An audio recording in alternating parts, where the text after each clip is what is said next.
नमस्कार दोस्तों, स्वागत है आप सबका हमारे डिजिटल प्लेटफॉर्म पर। आज अपनी जो क्लास होगी वो होगी सामान्य जो मानव का स्वास्थ्य होता है और कौन कौन से रोग होते हैं उसके बारे में चर्चा करेंगे। एक जब पोषण वाली क्लास हुई थी, अपनी पोषण वाली क्लासों के अंदर जो विटामिन की कमी से, प्रोटीन की कमी से जो रोग होते हैं वो मैं करवा चुका हूँ। यहाँ अपन बात करेंगे जो ह्यूमन डिजीज कौन कौन से हैं जिसमें मुख्य तौर से किसी न किसी कारण से होते हो, वो रोग करेंगे अपन। देखिए, सबसे पहले अपन बात करेंगे अपना जो सिलेबस में यदि देखें ना तो वो मानव स्वास्थ्य एवं रोग। सबसे पहली बात है कि स्वस्थ क्या होता है या स्वस्थ व्यक्ति आप किसे कहोगे? स्वस्थ व्यक्ति आप किसे कहोगे?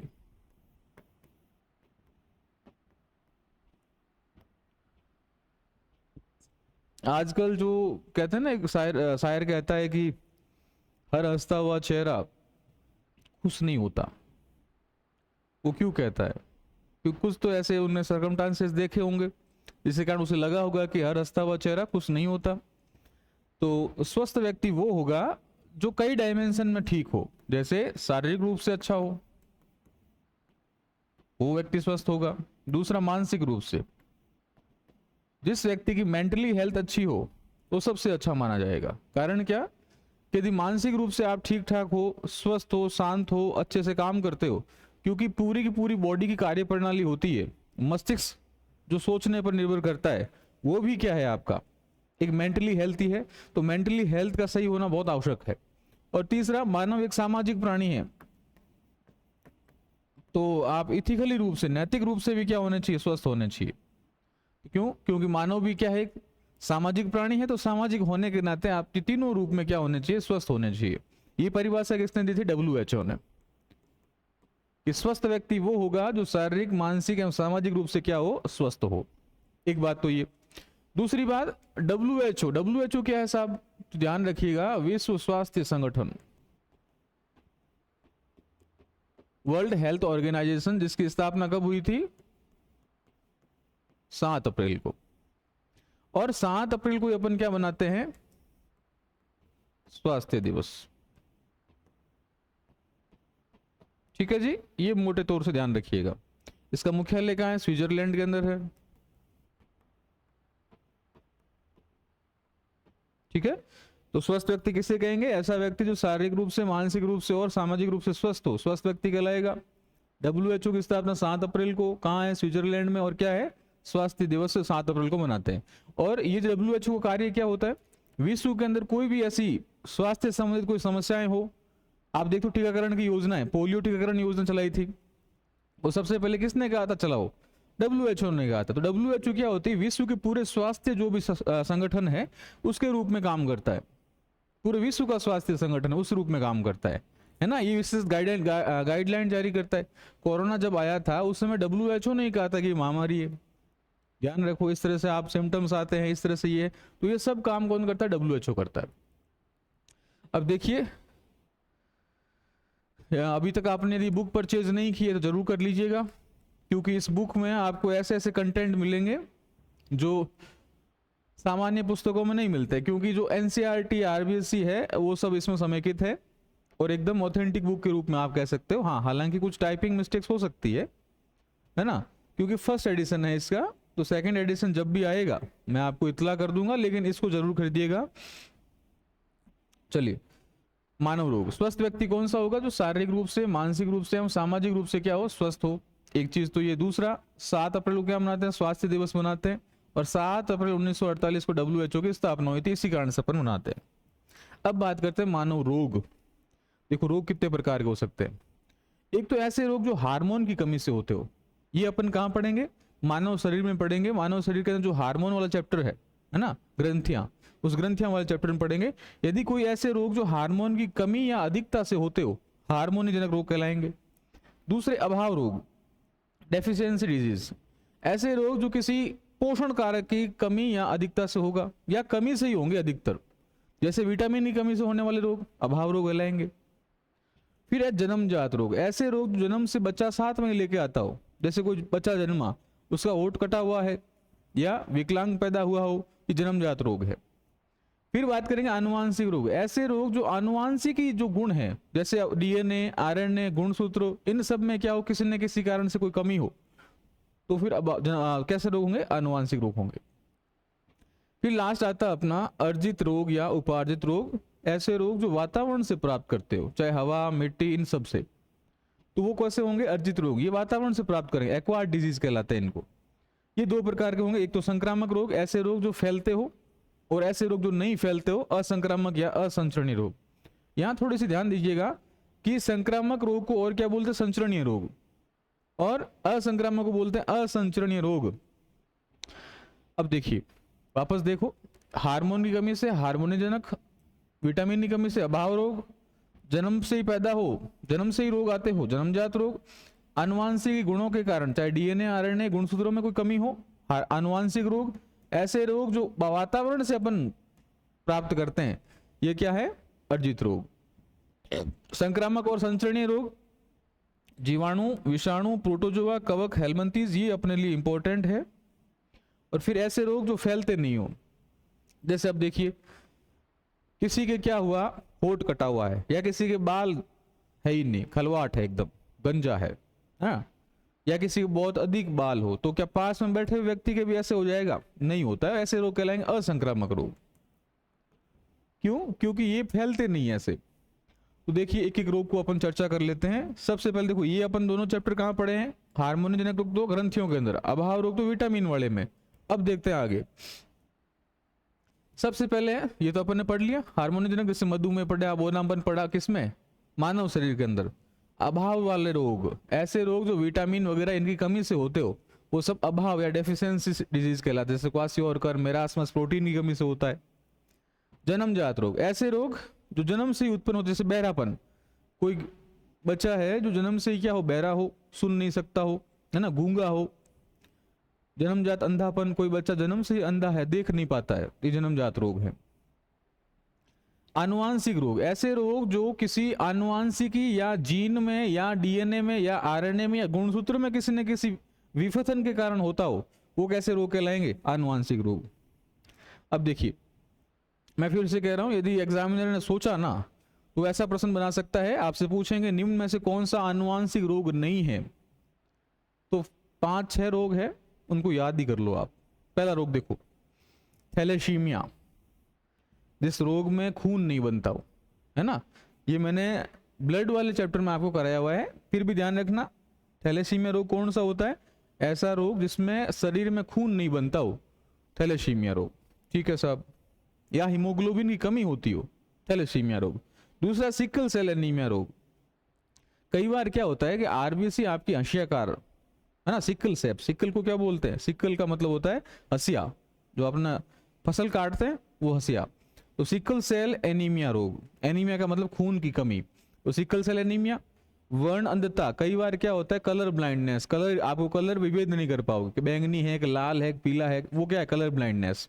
और फिर होता है हीमोफीलिया। 4 तो ये रोग होंगे, वापस देखो, थैलेसीमिया पहला रोग याद हुआ, दूसरा सिकल सेल एनीमिया, तीसरा वर्ण अंधता, और चौथा हीमोफीलिया। हीमोफीलिया किसको बोलते हैं, जब खून का थक्का नहीं जमता है, इसे शाही रोग भी कहते हैं। इसको और क्या बोलते हैं, शाही रोग। क्यों कहते हैं, क्योंकि ब्रिटेन के राजघराने से संबंधित है, इसलिए इसको शाही रोग भी कहते हैं। तो हीमोफीलिया का मतलब इसमें रक्त का थक्का नहीं जमता है, कलर नहीं दिखता है, खून की कमी, लेकिन आरबीसी कैसी, हंसियाकार, और थैलेसीमिया रोग। 4 तो ये हो गए। आगे देखो,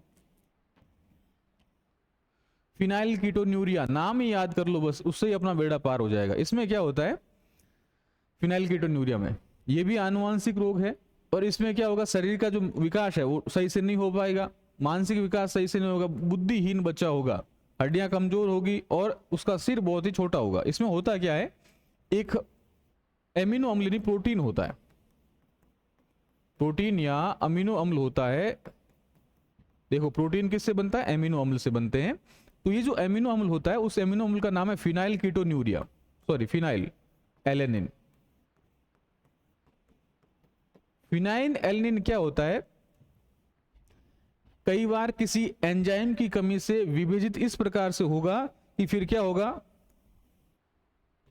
ये फिनाइल कीटोन्यूरिया में बदल जाएगा।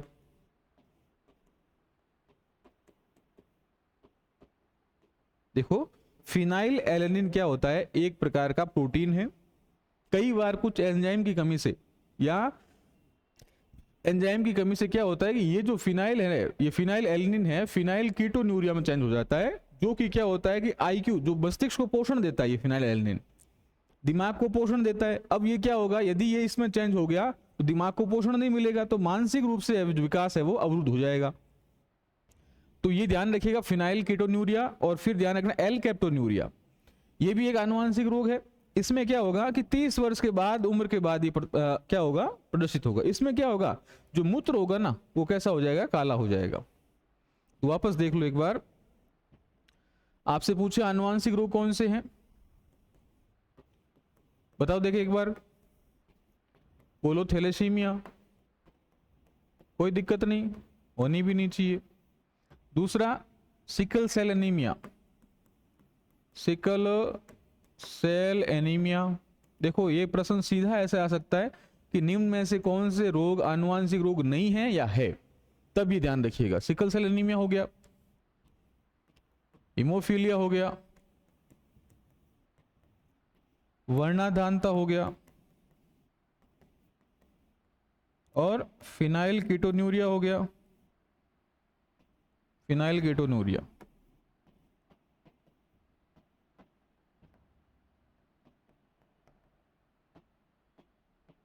और एलकेप्टोन्यूरिया।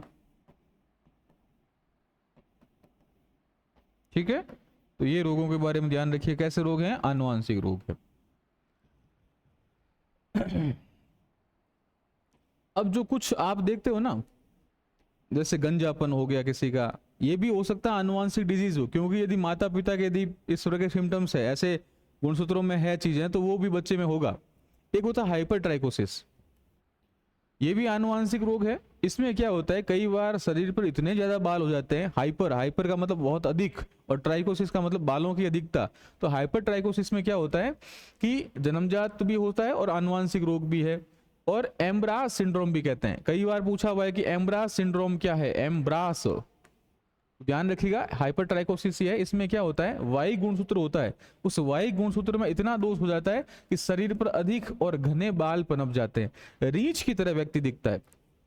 जैसे अपन कई बार कई लोगों को देखते हैं जिसके शरीर पर इतने ज्यादा बाल होते हैं, वो तो ध्यान रखना, थोड़े वो सिम्टम्स किसके, हाइपरट्राइकोसिस के हैं। ठीक है, फिर होता है गंजापन या बाल्डनेस या एलोपेशिया। ये क्या होता है, एक्स सेल लगन होता है तो आनुवांशिक रोग। देखो गुणसूत्र अपने देखेंगे तो पुरुष और महिलाओं में अलग अलग है। यदि पुरुषों की बात करेंगे एक्स वाई, और महिला में एक्स एक्स होता है।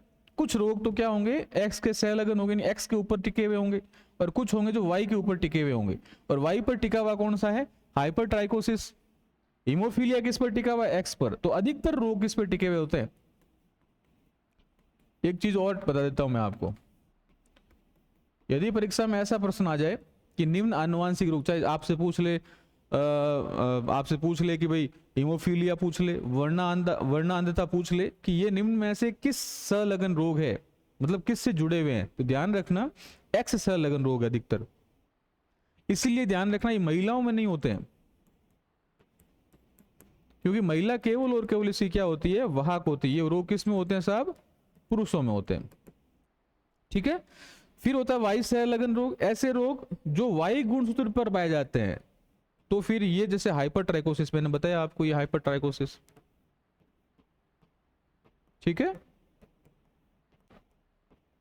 अब इतने सारे अपने हो गए आनुवांशिक रोग। वापस बताओ, देखो थैलेसीमिया हो गया, सिकल सेल एनीमिया हो गया, हीमोफीलिया हो गया, वर्णाधानता हो गया, फिनाइलकेटोन्यूरिया हो गया, एलकेप्टोन्यूरिया हो गया, हाइपरट्राइकोसिस हो गया, और गंजापन या बाल्डनेस, या फिर कह सकते हैं इसको एलोपेशिया। देखो अब अपन बात करते हैं अर्जित रोग या उपार्जित रोग। मैं ऐसा मानता हूं कि आपको रोग तो याद होंगे ही नहीं, तो ध्यान रखना कुछ चीजें ऐसी होती है कि अपन को ऐसी ट्रिक बना दो और दीवार पर लिख लो, अपने कागज पर लिखो, दीवार पर चिपका दो उसको, ताकि एक बार रिवीजन हो जाए ना, तो कभी रोगों का क्वेश्चन गलत नहीं होगा। ठीक है, कुछ रोगों देखो, 3 टर्म्स अपन कभी बार पढ़ते हैं।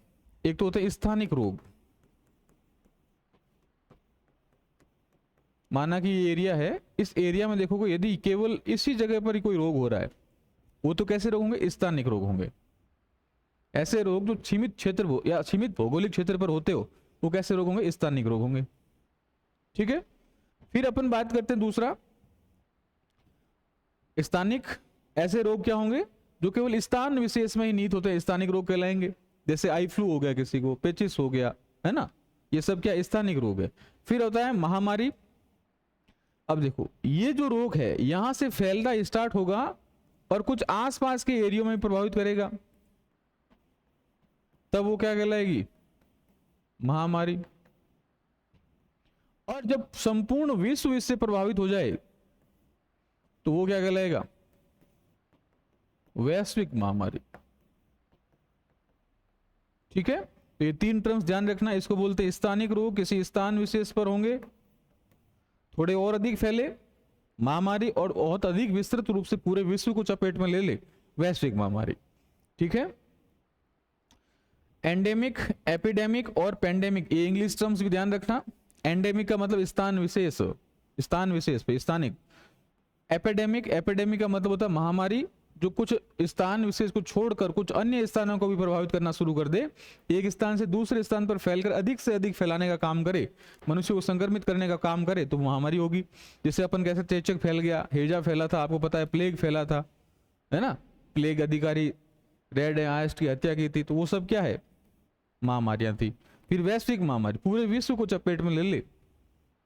ठीक है, तो देखो वे संक्रामक रोग जो एक साथ दो या दो से अधिक देशों में पाई जाती है वैश्विक महामारी कहलाएगी। जैसे कोरोना आया था, आपको पता हो, तो कोरोना कैसी थी? वैश्विक महामारी या पेंडेमिक थी। कई बार क्या होता है, मलेरिया, मलेरिया सब जगह पाया जाता है ना, तो ये सब कैसे हैं? जैसे टीबी कह दो, पोलियो, एड्स, है ना, डेंगू फीवर, सार्स, इबोला, मर्स, बर्ड फ्लू और स्वाइन फ्लू, ये सब कैसे हैं? वैश्विक महामारियां हैं। अब देखो, अब जो अपना मूल है वो यहां से शुरू होता है। मैं कुछ चीजें आपको बता देता हूं, शायद इसमें शामिल की हो, लेकिन किताब के अंदर तो जरूर है, वहां ध्यान दीजिएगा आप। चलिए अब अपन पढ़ रहे हैं उपार्जित रोग। ऐसे रोग जो मानव वातावरण से ग्रहण करता हो, ऐसे रोग कहलाते हैं उपार्जित रोग। पहले ऐसे रोग जो जीवाणुओं से होते हो या बैक्टीरिया से होते हो। अब इसको ध्यान से देखिएगा, बैक्टीरिया क्या होता है? बहुत सूक्ष्म जीव होता है। यदि आप थोड़ा 1 ग्राम भी मिट्टी लोगे ना, करोड़ों अरबों खरबों क्या होंगे? जीवाणु होंगे, बहुत छोटी मात्रा में, बहुत सूक्ष्म जीव होते हैं ये जीवाणु जो होता है ना, इसका स्वयं का पाचन तंत्र होगा, स्वयं का सब कुछ सिस्टम होता है। इस कारण से टैबलेट वगैरह जो लेंगे, यानी प्रतिरक्षी जो भी कुछ लेंगे या फिर प्रतिजैविक औषधियां लेंगे आप, एंटीबायोटिक, उससे ये मर जाएंगे। ठीक है, अब इससे कौन कौन से रोग होते हैं? तो मैं तो एक सीधी सी बात कहता हूं, मैं आपके जब घर पे आता हूं तो अब आप कहोगे सर बैठो, और मैं बैठ भी गया, तब आप क्या करोगे कि सर चाय वाय पी लो, मैं टीवी भी लगा लेता हूं। लेकिन दिक्कत क्या हुई, जैसे यार मैं टीवी ऑन की तो हुआ क्या, तो फिर जो टीवी का रिचार्ज था या डिस्क का रिचार्ज था वो खत्म हो चुका था। आपने कहा सर मैं सीडी लगा दूं, तो इसकी ट्रिक ध्यान रखना, टप सीडी लाऊं सर जी, टप सीडी लाऊं सर जी। ठीक है, तो ये टप सीडी लाऊं सर जी। ठीक है, इस रोग की ही क्लास मैंने YouTube पर ले रखी है पहले, बहुत स्पीड में, घंटे भर की क्लास है, उसको भी देख लीजिएगा फटाफट देख के एक बार, क्योंकि उसमें केवल और केवल वही बातें लिखी हुई है जो एक सामान्य एग्जाम में पूछते हैं। ये थोड़ा डिटेल से करवा रखा है इसमें। तो टी में ध्यान रखिएगा, टी यदि कहीं शब्द मिलता हो आपको, टी से कोई सा भी रोग शुरू होता हो, वो जीवाणु से ही होगा, मोटे तौर से कह रहा हूं। अब यूं तो कुछ भी रोग होंगे, वो अलग चीज है। जैसे टी में आप कह दो, टीबी कह दो, है ना, क्षय रोग, आप कह दो टाइफाइड, आप कह दो टिटनेस, तो ये तीनों रोग किससे होंगे? जीवाणु से होंगे। पी, तो पी में ध्यान रखना, एक तो प्लेग, पी से प्लेग, और दूसरा न्यूमोनिया। न्यूमोनिया में पी क्या होता है? साइलेंट रहता है, तो इसको लिखते हैं पी न्यूमोनिया। ठीक है, तो यहां पर जो पी है वो क्या है? साइलेंट रहता है। सी का मतलब कोलेरा, या हेजा कहते हैं इसको, और डी मतलब डिप्थीरिया, डिप्थीरिया। एल मतलब लेप्रोसी, और डब्ल्यू का मतलब वुपिंग कप, और एस का मतलब सिफिलिस, और जी का मतलब गोनेरिया। ठीक है, ये सारे के सारे कैसे होते हैं, जीवाणु से होते हैं। एक चीज ये ध्यान रखना, सिफिलिस और गोनेरिया, एसजी, ये कैसे हैं, एसटीडी रोग है। एसटीडी का मतलब होता है सेक्सुअल ट्रांसमिटेड डिजीज, यानी लैंगिक रोग है ये। ठीक है, तो यहां पे ध्यान रखना, टप सीडी लाऊं सर्जी, टीपी सीडी लाऊं सर्जी, है ना, टीबी, टाइफाइड टिटनेस, पी से प्लेग न्यूमोनिया, कोलेरा या हेजा, डिप्थीरिया, लेप्रोसी, इसको एल को क्या बोलते हैं, लेप्रोसी या कुष्ठ रोग, लेप्रोसी या कुष्ठ रोग, वुपिंग कफ, सिफिलिस और गोनेरिया, ये लैंगिक रोग है, ध्यान रखना, सिफिलिस और गोनेरिया। ठीक है, ये जीवाणु से होते हैं। अब देख लो एक बार, जीवाणु से होने वाले रोग देखो, टिटनेस, हेजा, टाइफाइड, क्षय रोग, डिप्थीरिया, प्लेग, काली कांसी, इसको बोलते हैं वुपिंग कफ, निमोनिया, कोड या फिर कैसे लेप्रोसी या हैंसन रोग, हैंसन रोग भी आ जाए कई बार, ध्यान रखना, उसको कोड को ही बोलते हैं, और गोनेरिया और सिफिलिस।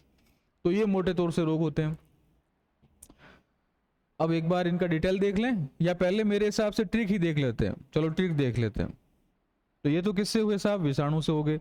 अब दूसरे रोग देखो, सॉरी जीवाणु से हो गए, अब देखो विषाणु से होने वाले रोग, विषाणु को बोलते हैं वायरस।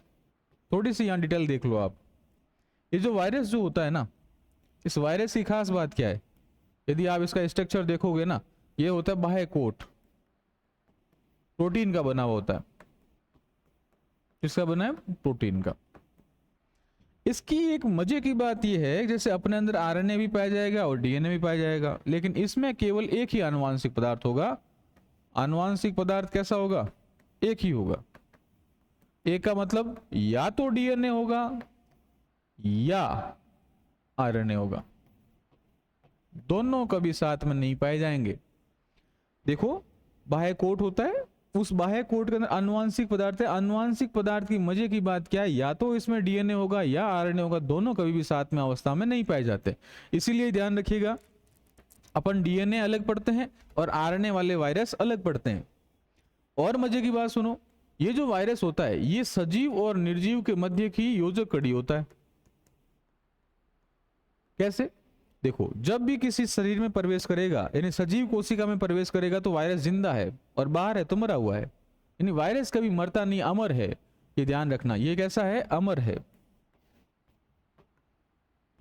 तो सजीव एवं निर्जीव के मध्य की क्या होती है, ये योजक कड़ी होती है, यानी दोनों के गुण इसमें पाए जाते हैं।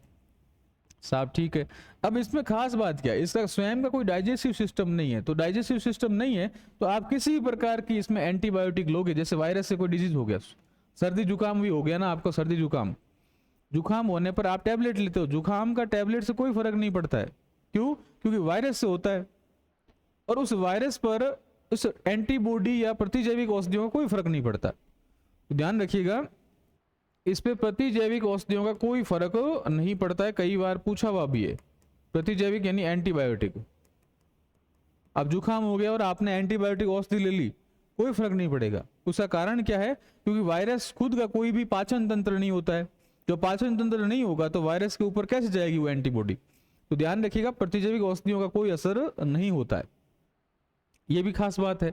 फिर सुन लो, वायरस है ना, मोटे तौर से जो मानव में जो रोग करते हैं ना, वो कौन से होते हैं, डीएनए वाले। और जो पादपों में रोग करते हैं वो होते हैं आरएनए वाले। तो जंतुओं में जो अधिकतर रोग होते हैं डीएनए वायरस से होते हैं, और पादपों में होंगे वो आरएनए से। जैसे आप देखते हो तंबाकू मोजेक वायरस, टीएमवी, सबसे पहला यही वायरस खोजा था, टीएमवी, टोबैको मोजेक वायरस। ये भी क्या है, ध्यान रखना, आरएनए वायरस है। ठीक है, तो तंबाकू की जो पत्तियां होती है वो खराब हो जाती है, तो टोबैको मोजेक वायरस। एक ध्यान रखना, जीवाणु भोजी,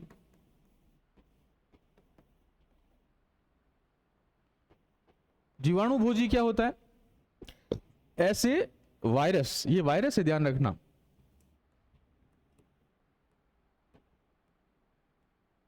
जो क्या करते हैं, जीवाणु का भोजन करते हैं, इसीलिए इसको बोलते हैं जीवाणु भोजी कहते हैं। ठीक है, तो ये वायरस होते हैं और ये जीवाणुओं का क्या करते हैं, भोजन करते हैं। तो ये मोटे तौर से वायरस के बारे में खास खास बातें ध्यान रखिएगा। और इससे रोग कौन कौन से होते हैं ध्यान रखो। सा पीकर डिकार मारी, सा पीकर डिकार मारी, इंग्लिश में भी लिख लो इसको, सा पीकर डकार मारी, मारी को गायब कर दो। अब देखो एस का मतलब तो क्या हो गया, स्वाइन फ्लू सुनते ही हैं अपन। फ्लू शब्द कहीं भी आए, फ्लू वो हमेशा किससे होंगे, वायरस से होंगे, विषाणु से होंगे। स्वाइन फ्लू हो गया, एड्स है ना, पीलिया और पोलियो, इसी पीलिया को बोलते हैं हेपेटाइटिस। इन्फ्लुएंजा, चेचक और छोटी माता, रेबीज, डेंगू और खसरा, ये सब कैसे रोग हैं, विषाणु से होने वाले रोग हैं। तो ध्यान रखना, स्वाइन फ्लू, एड्स, पीलिया, पोलियो, इन्फ्लुएंजा, चेचक, छोटी माता, डेंगू और खसरा, ये सब रोग विषाणु से होते हैं। हालांकि अपन कुछ और रोग भी पढ़ेंगे, जैसे सारस, सीवर एक्यूट रेस्पिरेटरी सिंड्रोम, यानी जो श्वसन तंत्र को प्रभावित करने वाले हैं वो क्या होंगे, सारस रोग होंगे। कोरोना, ये भी सारस का ही प्रकार है, ध्यान रखना, सारस फैमिली का सदस्य है, कोरोना वायरस से होता है, तो ये कोरोना भी ध्यान रखना है ना। बाकी बहुत सारे हैं, निपा वायरस है, कोंगो वायरस है, मर्स है, मिडिल ईस्ट रेस्पिरेटरी सिंड्रोम, ये सब कैसे हैं, कोरोना से होने वाला, सॉरी वायरस से होने वाले रोग है। सारस, कोरोना, निपा, कांगो, मर्स या मिडिल ईस्ट रेस्पिरेटरी सिंड्रोम, ये सब कैसे हैं, वायरस से होने वाले रोग। और वायरस के होने वाले रोगों की खास बात क्या है कि इनका कोई भी इलाज उपलब्ध नहीं है। ठीक है, आगे देखो, एक अपना रोग आता है प्रोटोजोआ। ये प्रोटोजोआ कैसे होते हैं, जीव होते हैं। अब इन जीवों की खास बात क्या है प्रोटोजोआ की, बहुत सूक्ष्म जीव होते हैं। इससे जो रोग होते हैं, पापा काम पे सोते हैं, पापा काम पर सोते हैं या फिर पे सोते हैं। अब देखिए, पा मतलब पायरिया। कई बार क्या होता है कि कुछ लोगों के क्या होता है, दांतों से सड़न आती है, मसूड़े सड़ जाते हैं, बदबू आती है, वो पायरिया है, ध्यान रखिएगा। का मतलब काला अजार, काला अजार। म का मतलब मलेरिया, मलेरिया प्रोटोजोआ से होता है, ध्यान रखिएगा। फिर पे यानी पेचिस, सोते हैं का मतलब निद्रा रोग, मतलब इतनी नींद आती है साहब, खड़ा होने का मन नहीं करता। तो ये सब प्रोटोजोआ से होते हैं। पापा काम पे सोते हैं, पायरिया, काला आजार, मलेरिया, पैचिस और निद्रा रोग। फिर देखो अपना लास्ट बचता है कवक जनित रोग। फंगस से कौन कौन से होते हैं, है ना, फंजाई से डिजीज कौन कौन से होते हैं, तो ध्यान रखना, गंजा दामाद खाए फ्रूट, गंजा दामाद खाए फ्रूट, ये तो ट्रिक हो गई साहब, डिटेल अपन पढ़ेंगे अभी। एक तो गंजापन ध्यान रखना, किसी में डेंड्रफ लग गए बालों पे बहुत सारे, तो किससे होता है, फंगस से। फंगस इतनी खतरनाक चीज होती है कि यदि एक बार शरीर में प्रवेश कर गई, उसको निकालना बड़ा चुनौतीपूर्ण होता है, ध्यान रखिएगा। तो फंगस बहुत खतरनाक चीज है। फिर दाद खाज खुजली, रिंगवर्म, दाद खाज खुजली, ये सब किससे होते हैं साहब, कवक से होते हैं। फिर दमा, दमा आता है किसी को, वो भी क्या है, कवक से होता है। फिर ए फुट यानी एथलीट फुट, कई बार क्या होता है, जो खिलाड़ी लोग जो होते हैं अधिकतर बूटों में रहते हैं, तो भाग दौड़ के दौरान जो अंगुलियां वगैरह होती है उनके बीच में क्या होता है, पसीना आता रहता है। अब उस पसीने से पानी मिल गया और चिपकने की जगह मिल गई, तो फंगस यहां पर क्या होगा, इन्फेक्शन करेगा, पैर की अंगुलियां हो चाहे कहीं सब जहां पसीना ज्यादा आता हो, फिर फंगस हो जाएगा ही नहीं। क्यों, क्योंकि लगातार नमी रहती है और नमी पर क्या होता है, फंगस पनप जाते हैं। तो ये ध्यान रखना, कवक से होते हैं रोग, ये थोड़ा ध्यान रखना, दाद खाज खुजली किससे होती है? कवक से होती है। ठीक है। कुछ अन्य रोग ध्यान रखना, कृमि से होने वाले रोग। कृमि का मतलब होता है, आपने देखा होगा नारू रोग सुने होंगे, नारू रोग, वो भी कृमि से होता था। कृमि का मतलब छोटी छोटी, अब तो सामान्य भाषा में कहते हैं ना कि ये तो लटे हैं साहब इसमें, तो वो लटे भी क्या है? ये कृमि है। आपने केंचुआ देखा है, वो भी कृमि है। तो ऐसे कुछ कृमि होंगे जो शरीर में प्रवेश कर जाते हैं और फिर दिक्कत पैदा करते हैं। एक होता है एंटोरोबिया, ये पूछा हुआ भी है, ध्यान रखना, एंटोरोबिया। दूसरा हाथी पांव रोग, एरियरी इंपॉर्टेंट कर लीजिएगा। हाथी पांव रोग ये होता है फाइलेरिया। दोनों रोग पूछे हुए, ध्यान रखना। फिर नारू रोग, ये तो इंपॉर्टेंट था ही, क्योंकि अब तो है नहीं, लेकिन पहले बहुत हुआ करता था नारू रोग, है ना। एंटोरोबिया, हाथी पांव रोग, नारू रोग। फिर एस्केरियासिस, ठीक है। ये कुछ रोग ध्यान रखना जो किससे होते हैं? कृमि से होते हैं। एंटोरोबिया चुनिया रोग कहते हैं जिसको सामान्य भाषा में, चुनिया। ठीक है। एक आपने सरकारी स्कूलों में गोली देखी होगी, एल्बेंडाजोल, आंगनवाड़ी केंद्र पर एल्बेंडाजोल, है ना। ये सब कैसी है? कृमि की नाशक गोलियां होती है, यानी पेट में जो कृमि होती है उसको खत्म करने के लिए होती है। तो नारू रोग ध्यान रखना, हाथी पांव रोग इंपॉर्टेंट है, ये भी ध्यान रखना, और एस्केरियासिस रोग ध्यान रखना। अब देखो, दो तीन चीजें ये पूछ लेते हैं आपसे कि ऐसे कौन से रोग जो मक्खी फैलाती है। अब मक्खी भी शाणी होती है, क्यों? कई प्रकार की होती है। जैसे बालू मक्खी पूछ ले आपसे कि बालू मक्खी जो होती है उससे कौन सा रोग होता है। आपसे पूछ ले सीसी मक्खी से कौन सा होता है, और आपसे पूछ ले घरेलू मक्खी से कौन सा होता है। फिर दूसरा क्वेश्चन आपसे पूछ ले मच्छर से कौन से होते हैं साहब, और मच्छर भी शाणा। कई प्रकार के मच्छर से रोग होते हैं, जैसे एंडीज मच्छर हो गया। आपसे पूछेंगे मादा एनाफ्रीज, एनाफ्रीज मच्छर हो गया। ठीक है। तो मोटे तौर से ये क्वेश्चन बन सकते हैं। दूषित पानी से भी पूछ सकते हैं, दूषित पानी से कौन सा, दूषित भोजन से कौन सा होता है, पूछ सकते हैं। पूछने में उसको रुचि होनी चाहिए। या तो दूषित पानी का कह देंगे, या दूषित भोजन से कौन से रोग होते हैं, ये पूछ सकते हैं इस प्रकार से। देखो, ऐसे प्रश्न जब भी आए ना, थोड़ा सा दिमाग लगाया करो। आपसे पूछा बालू मक्खी से कौन से रोग होते हैं, यानी बालू मक्खी फैलाने वाली ये वाहक होते हैं साहब, ये केवल और केवल वाहक होते हैं। वाहक का मतलब होता है रोग तो किसी न किसी कारण से होता होगा, लेकिन ये किसी फैलाने का काम करेंगे, एक स्थान से दूसरे स्थान पर ले जाने का काम करेंगे। अब देखो, बालू मक्खी से क्या होता है, ध्यान रखना। बालू मक्खी, ये जो अपन ने पढ़ा था ना काला अजार, तो काला अजार रोग किससे होता है? बालू मक्खी से होता है। सीसी मक्खी, निद्रा रोग, बार बार नींद आती साहब, निद्रा रोग सीसी मक्खी से होता है।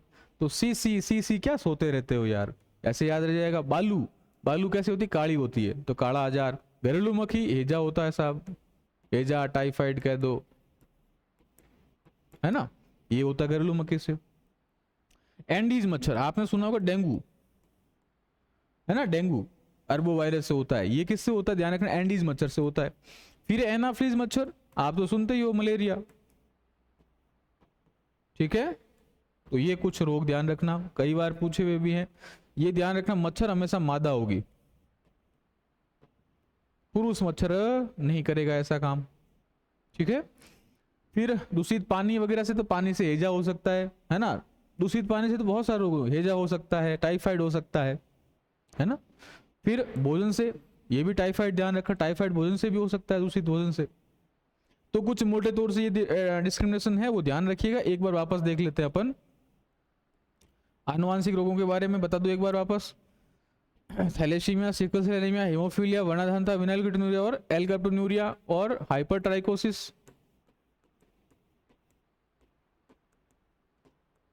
और बाल्डनेस या गंजापन, ये आनुवांशिक रोगों की श्रेणी में है। फिर देख लो संक्रामक रोग में, एक तो ऐसे जो स्थान विशेष पे, एंडेमिक, पेंडेमिक और एंडेमिक, एपिडेमिक और पेंडेमिक। फिर ध्यान रखिएगा जीवाणु से टप सीडी, लाउंसर्जी, टीबी, टाइफाइड, टिटनेस, पीलिया plague, sorry pneumonia plague, cholera हेजा, डिप्थीरिया, लेप्रोसी, वुपिंग कफ या काली खांसी, लेप्रोसी और वुपिंग कफ और सुजाक और गोनेरिया। ये सुजाक और गोनेरिया कैसे होते हैं? लैंगिक रोग होते हैं। फिर देखो वायरस, वायरस क्या होता है साहब? इस प्रकार का अमर है ना, सजीव और निर्जीव के मध्य योजक कड़ी है। डीएनए में मुख्य तौर से डीएनए वाले वायरस जंतुओं में और आरएनए वाले पादपों में। फिर है सांप, इकर, डिकार मारी, स्वाइन फ्लू, एड्स, पीलिया, पोलियो, इन्फ्लुएंजा, चेचक, छोटी माता, डेंगू और खसरा, ये सब किससे होते हैं? वायरस से। प्रोटोजोआ से पापा काम्पस होते हैं, पायरिया, कालाजार, मलेरिया, पैचिस और निद्रा रोग। फिर आपसे पूछे कवक से गंजा, दामाद, घाये फुट, गंजापन, दांत, घास, खुजली, दमा, एथलीट फुट। और फिर ध्यान रखिएगा कर्मी से एंटोरोबिया, हाथी पांव, नारू और एस्केरियसिस। ठीक है, ये कुछ मोटे तौर से। तो मक्खी से, बालू से काला आजार, सीसी मक्खी से निद्रा रोग, घरेलू मक्खी से एजा, और एंडी से डेंगू, एनाफ्लिस से मलेरिया। ठीक है, ये ध्यान रखिएगा। अब देखो एक बार वापस बताओ, प्रोटोजोआ से कौन से होते हैं? पापा काम्पस होते हैं, काला आजार, मलेरिया, पैचिस, सोने की बीमारी और पायरिया। पायरिया मच्छरों से खून आता है, सोने की बीमारी नींद और बुखार आते रहते हैं बार बार, कभी बार बुखार ज्यादा आता है तो बार बार नींद ही आती है। फिर पैचिस में देखो आप अमीबियोसिस कहते हैं, ध्यान रखना ये इंपॉर्टेंट है थोड़ा। पैचिस को अमीबियोसिस ही कहते हैं, एक ही बात है, चाहे पैचिस कह दो चाहे अमीबियोसिस कह दो। इसमें क्या होता है? खून के साथ दस्तें आती है। फिर मलेरिया में ठंड के साथ तेज बुखार आता है, कम भी छूटती है। और फिर काला आजार में तेज बुखार आता है। तो मुख्य तौर से बुखार ही आते हैं इसमें। ठीक है, लेकिन एक ध्यान रखना, पैचिस रोग में क्या होता है? खून के साथ दस्तें आती है। अब प्रभावित कौन से करेंगे? ये तो देखो, काला आजार अस्थि मज्जा को करेगा, बोन मेरो को, अधिकतर बोन मेरो को ही करेगा, लेकिन ये मस्तिष्क को करेगा, सोने की बीमारी। क्यों? बुखार आता है तो दिमाग गर्म होता है, तो बार बार नींद ही आती है आपको। और पायरिया मच्छरों को प्रभावित करता है। अब देखो इसके एक कई बार पूछ लेते हैं, काला आजार किससे होता है? तो काला डॉन याद कर लो, काला डॉन, काला तो डॉन है। फिर आपसे पूछ ले पायरिया किससे होता है? तो पायरिया एंट से होता है। आंटी ने बोल दिया कि तू तो क्या है? पायरिया है। तो डॉन, काला डॉन यानी काला आजार किससे होता है? डोनोवोनी, लिस्मोनियो डोनोवोनी से होता है। बालू मक्खी इसकी वाहक होती है। मलेरिया प्लाज्मोडियम सबको याद है, हजारों बार पढ़े हुए अपन। मादा एनाफ्लिस मच्छर फैलाती है। फिर पैचिस एंट अमीबा हिस्टोलिका, क्यों? क्योंकि इसको अमीबियोसिस कहते हैं, और अमीबियोसिस का मतलब अमीबा से फैलता है। एंट अमीबा हिस्टोलिटिका। सोने की बीमारी ट्रिपेनोसोमा से होती है। और पायरिया एंट अमीबा जिंजेवेलिस। ये कुछ चीजें ध्यान रखना। सीसी मक्खी से कौन सा होता है? सी सो रहा है मतलब निद्रा रोग। अब देखो विषाणुओं से चेचक होता है। चेचक देखे होंगे आपने, शरीर पर दाने उभर जाते हैं लाल लाल, संपूर्ण शरीर प्रभावित होता है। और वेरी ओला वायरस से होता है। छोटी माता वो भी निकलती है, और वेरी सेला वायरस से। गलसोत, इसको बोलते हैं मम्प्स। गलसोत को बोलते हैं मम्प्स, कहते हैं मम्प डिजीज। तो पैराथायराइड ग्रंथि यहां हो जाता है और सूज जाती है, तो मम्प्स वायरस। खसरा, ट्रेकोमा, ये मीजल्स, ये ध्यान रखना पूरे शरीर और आंख को प्रभावित करेगा। और मिर्बिली वायरस से ये खसरा, ध्यान रखना, खसरा तो जैसे ही होता है चेचक के समान ही होता है। खसरा बहुत लाल लाल चकते हो जाएंगे। ठीक है, खसरा किससे होता है? ध्यान रखना, रूबेला वायरस से, रूबेला वायरस से। और ट्रेकोमा आंखों से संबंधित रोग, इसको मीजल्स कहते हैं, मीजल्स, है ना। एक होता है हिपेटाइटिस या पीलिया। हिपेटाइटिस कई प्रकार के होते हैं, hepatitis A, B, C, D, E. तो हिपेटाइटिस जो रोग होता है इसको पीलिया कहते हैं। ये ध्यान रखना, यकृत को प्रभावित करता है। ठीक है, ए और बी खतरनाक होते हैं। ठीक है, हिपेटाइटिस वायरस से होता है। एक बार प्रश्न पूछा था HIV से कौन सा रोग होता है, और सब लग के आए एड्स। HIV हिपेटाइटिस ई वायरस, तो हिपेटाइटिस ई होता है इससे साहब। ठीक है, तो ये थोड़ा सा ध्यान रखना। रेबीज किससे होता है? रेब्डो वायरस से होता है।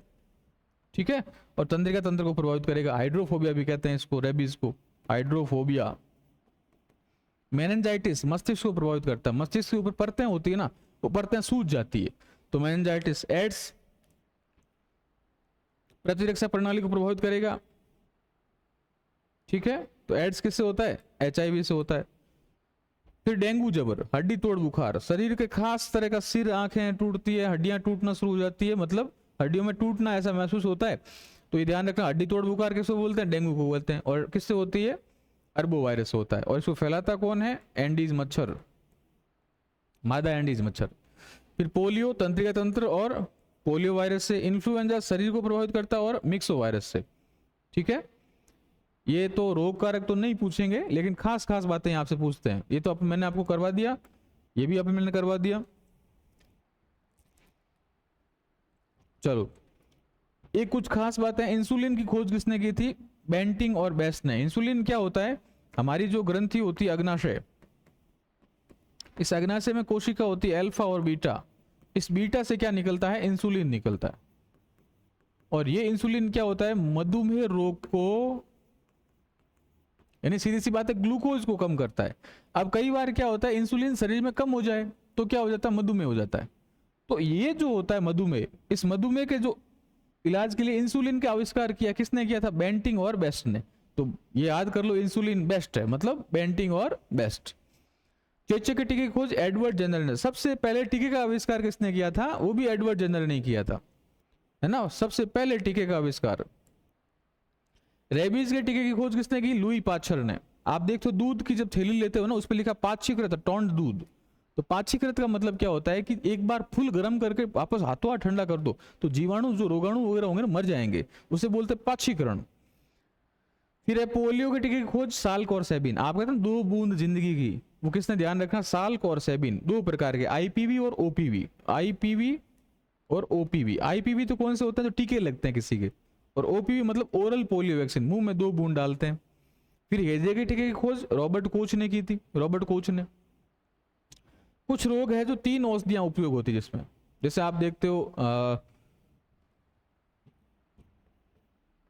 3 औषधियां होती, मतलब मल्टी ड्रग थेरेपी, 3 प्रकार की औषधियां, रंपसिन, रिफम्पसिन और क्लोफेजिमाइन, डीआरसी औषधियां होती है, डंपसिन, रिफम्पसिन और क्लोफेजिमाइन। जैसे आपने कुष्ठ रोग होता है किसी को, तो 3 प्रकार की गोलियां एक साथ देते हैं इसको, डंपसिन, रिफम्पसिन और क्लोफेजिमाइन। एक ध्यान रखना, एड्स की औषधियां कौन सी होती है? कई बार ऐसे एग्जाम में सीधा क्वेश्चन आता है, इसलिए इसको मैंने साइड में लिखा है, एंटी रिट्रोवायरल ड्रग्स, जिसको बोलते हैं एजेडी। जैसे एग्जांपल उसका एजेडटी। एजेडटी का मतलब होता है एजिडोथाइमिडीन, एजिडोथाइमिडीन, एजिडोथाइमिडीन। तो ये मुख्य तौर से ध्यान रखना। अब एक एक रोग देख लो एक बार। क्षय रोग या तपेदिक या टीबी। टीबी का फुल फॉर्म क्या है? ट्यूबरक्लोसिस। ठीक है, किससे होता है? एक चीज ध्यान रखना, रोग कारक याद करने की जरूरत ही नहीं है। ट्यूबरक्लोसिस या टीबी किससे होता है? ट्यूबरक्लोसिस से होता है, बात ही खत्म कर दो। अब देखो खास बात क्या है, इसका पूछेंगे आपको, टीबी का टेस्ट कौन सा होता है? मॉन्टेक्स जांच। जब आपका बलगम निकालते हैं और उस बलगम में यदि टीबी के जीवाणु है कि नहीं है तो पता करते हैं, उसे बोलते हैं मॉन्टेक्स जांच। एक ध्यान रखना, बीसीजी का टीका, जब बच्चा पैदा होता है तो सबसे पहला टीका कौन सा लगता है? बीसीजी का टीका। पैदे का मतलब 1.5 महीने बाद जो टीका लगता है सबसे पहला टीका, वो ध्यान रखना बीसीजी का टीका है। बीसीजी का फुल फॉर्म पूछ ले आपसे, बैसिलस कालमेट ग्वारिन। बैसिलस कालमेट ग्वारिन, इसकी खोज किसने की थी? कालमेट और ग्वारिन, इसी कारण से इसका नाम पड़ा बैसिलस कालमेट ग्वारिन। किसका टीका है ये? टीबी का टीका, और सबसे पहला टीका लगता है ये बच्चे के। ठीक है, तो बच्चे के पहला टीका कौन सा लगता है? बीसीजी का टीका। किसका होता है? टीबी का होता है। आगे देखो, मॉन्टेक्स जांच किसकी? टीबी की। टिटनेस, जब कभी साइकिल से गिर गए, बाइक से गिर गए, टिटनेस का टीका लगाते हैं, हाँ वही टिटनेस है। ये रस्ट, डस्ट और डंग में पाया जाता है। मतलब रस्ट का मतलब होता है काट हो सकता है, मतलब किसी दीवार पर लोहे की जो खिड़की होती है उसके ऊपर जंग जम गया, या डस्ट, रेत धूड़ में हो सकता है, और डंग मतलब गोबर। ठीक है, इसका टीका होता है डीपीटी। तो डीपीटी का टीका ध्यान रखना किसका है? टिटनेस का। और इसको और क्या बोलते हैं? पर्टूसिस, इस और टिटनेस। तो डिप्थीरिया, पर्टूसिस और टिटनेस, 3 रोगों में काम आता है डीपीटी का, डिप्थीरिया, पर्टूसिस और टिटनेस के रोग में। एक ध्यान रखना, इसको बोलते धनुष टंकार रोग। आपके शरीर का आकार इस प्रकार से हो जाएगा, धनुष के समान। ठीक है, टाइफाइड या मोतीझरा, ये मोतीझरा सब ध्यान रखना, कई बार आ जाता है मोतीझरा किससे होता है? अब मोतीझरा सुना ही नहीं अपन ने, तो ध्यान रखना टाइफाइड को ही मोतीझरा कहते हैं। ये typhi, typhoid, typhi, salmonella typhi से होता है। संक्रमित भोजन से हो सकता है, जल से हो सकता है, वायु से हो सकता है। खास बात क्या है, इसके जांच का नाम विडाल परीक्षण, विडाल टेस्ट या स्टूल टेस्ट कहते हैं, है ना, ये ध्यान रखना। तो टाइफाइड की जांच कौन सी होती है? विडाल जांच होती है।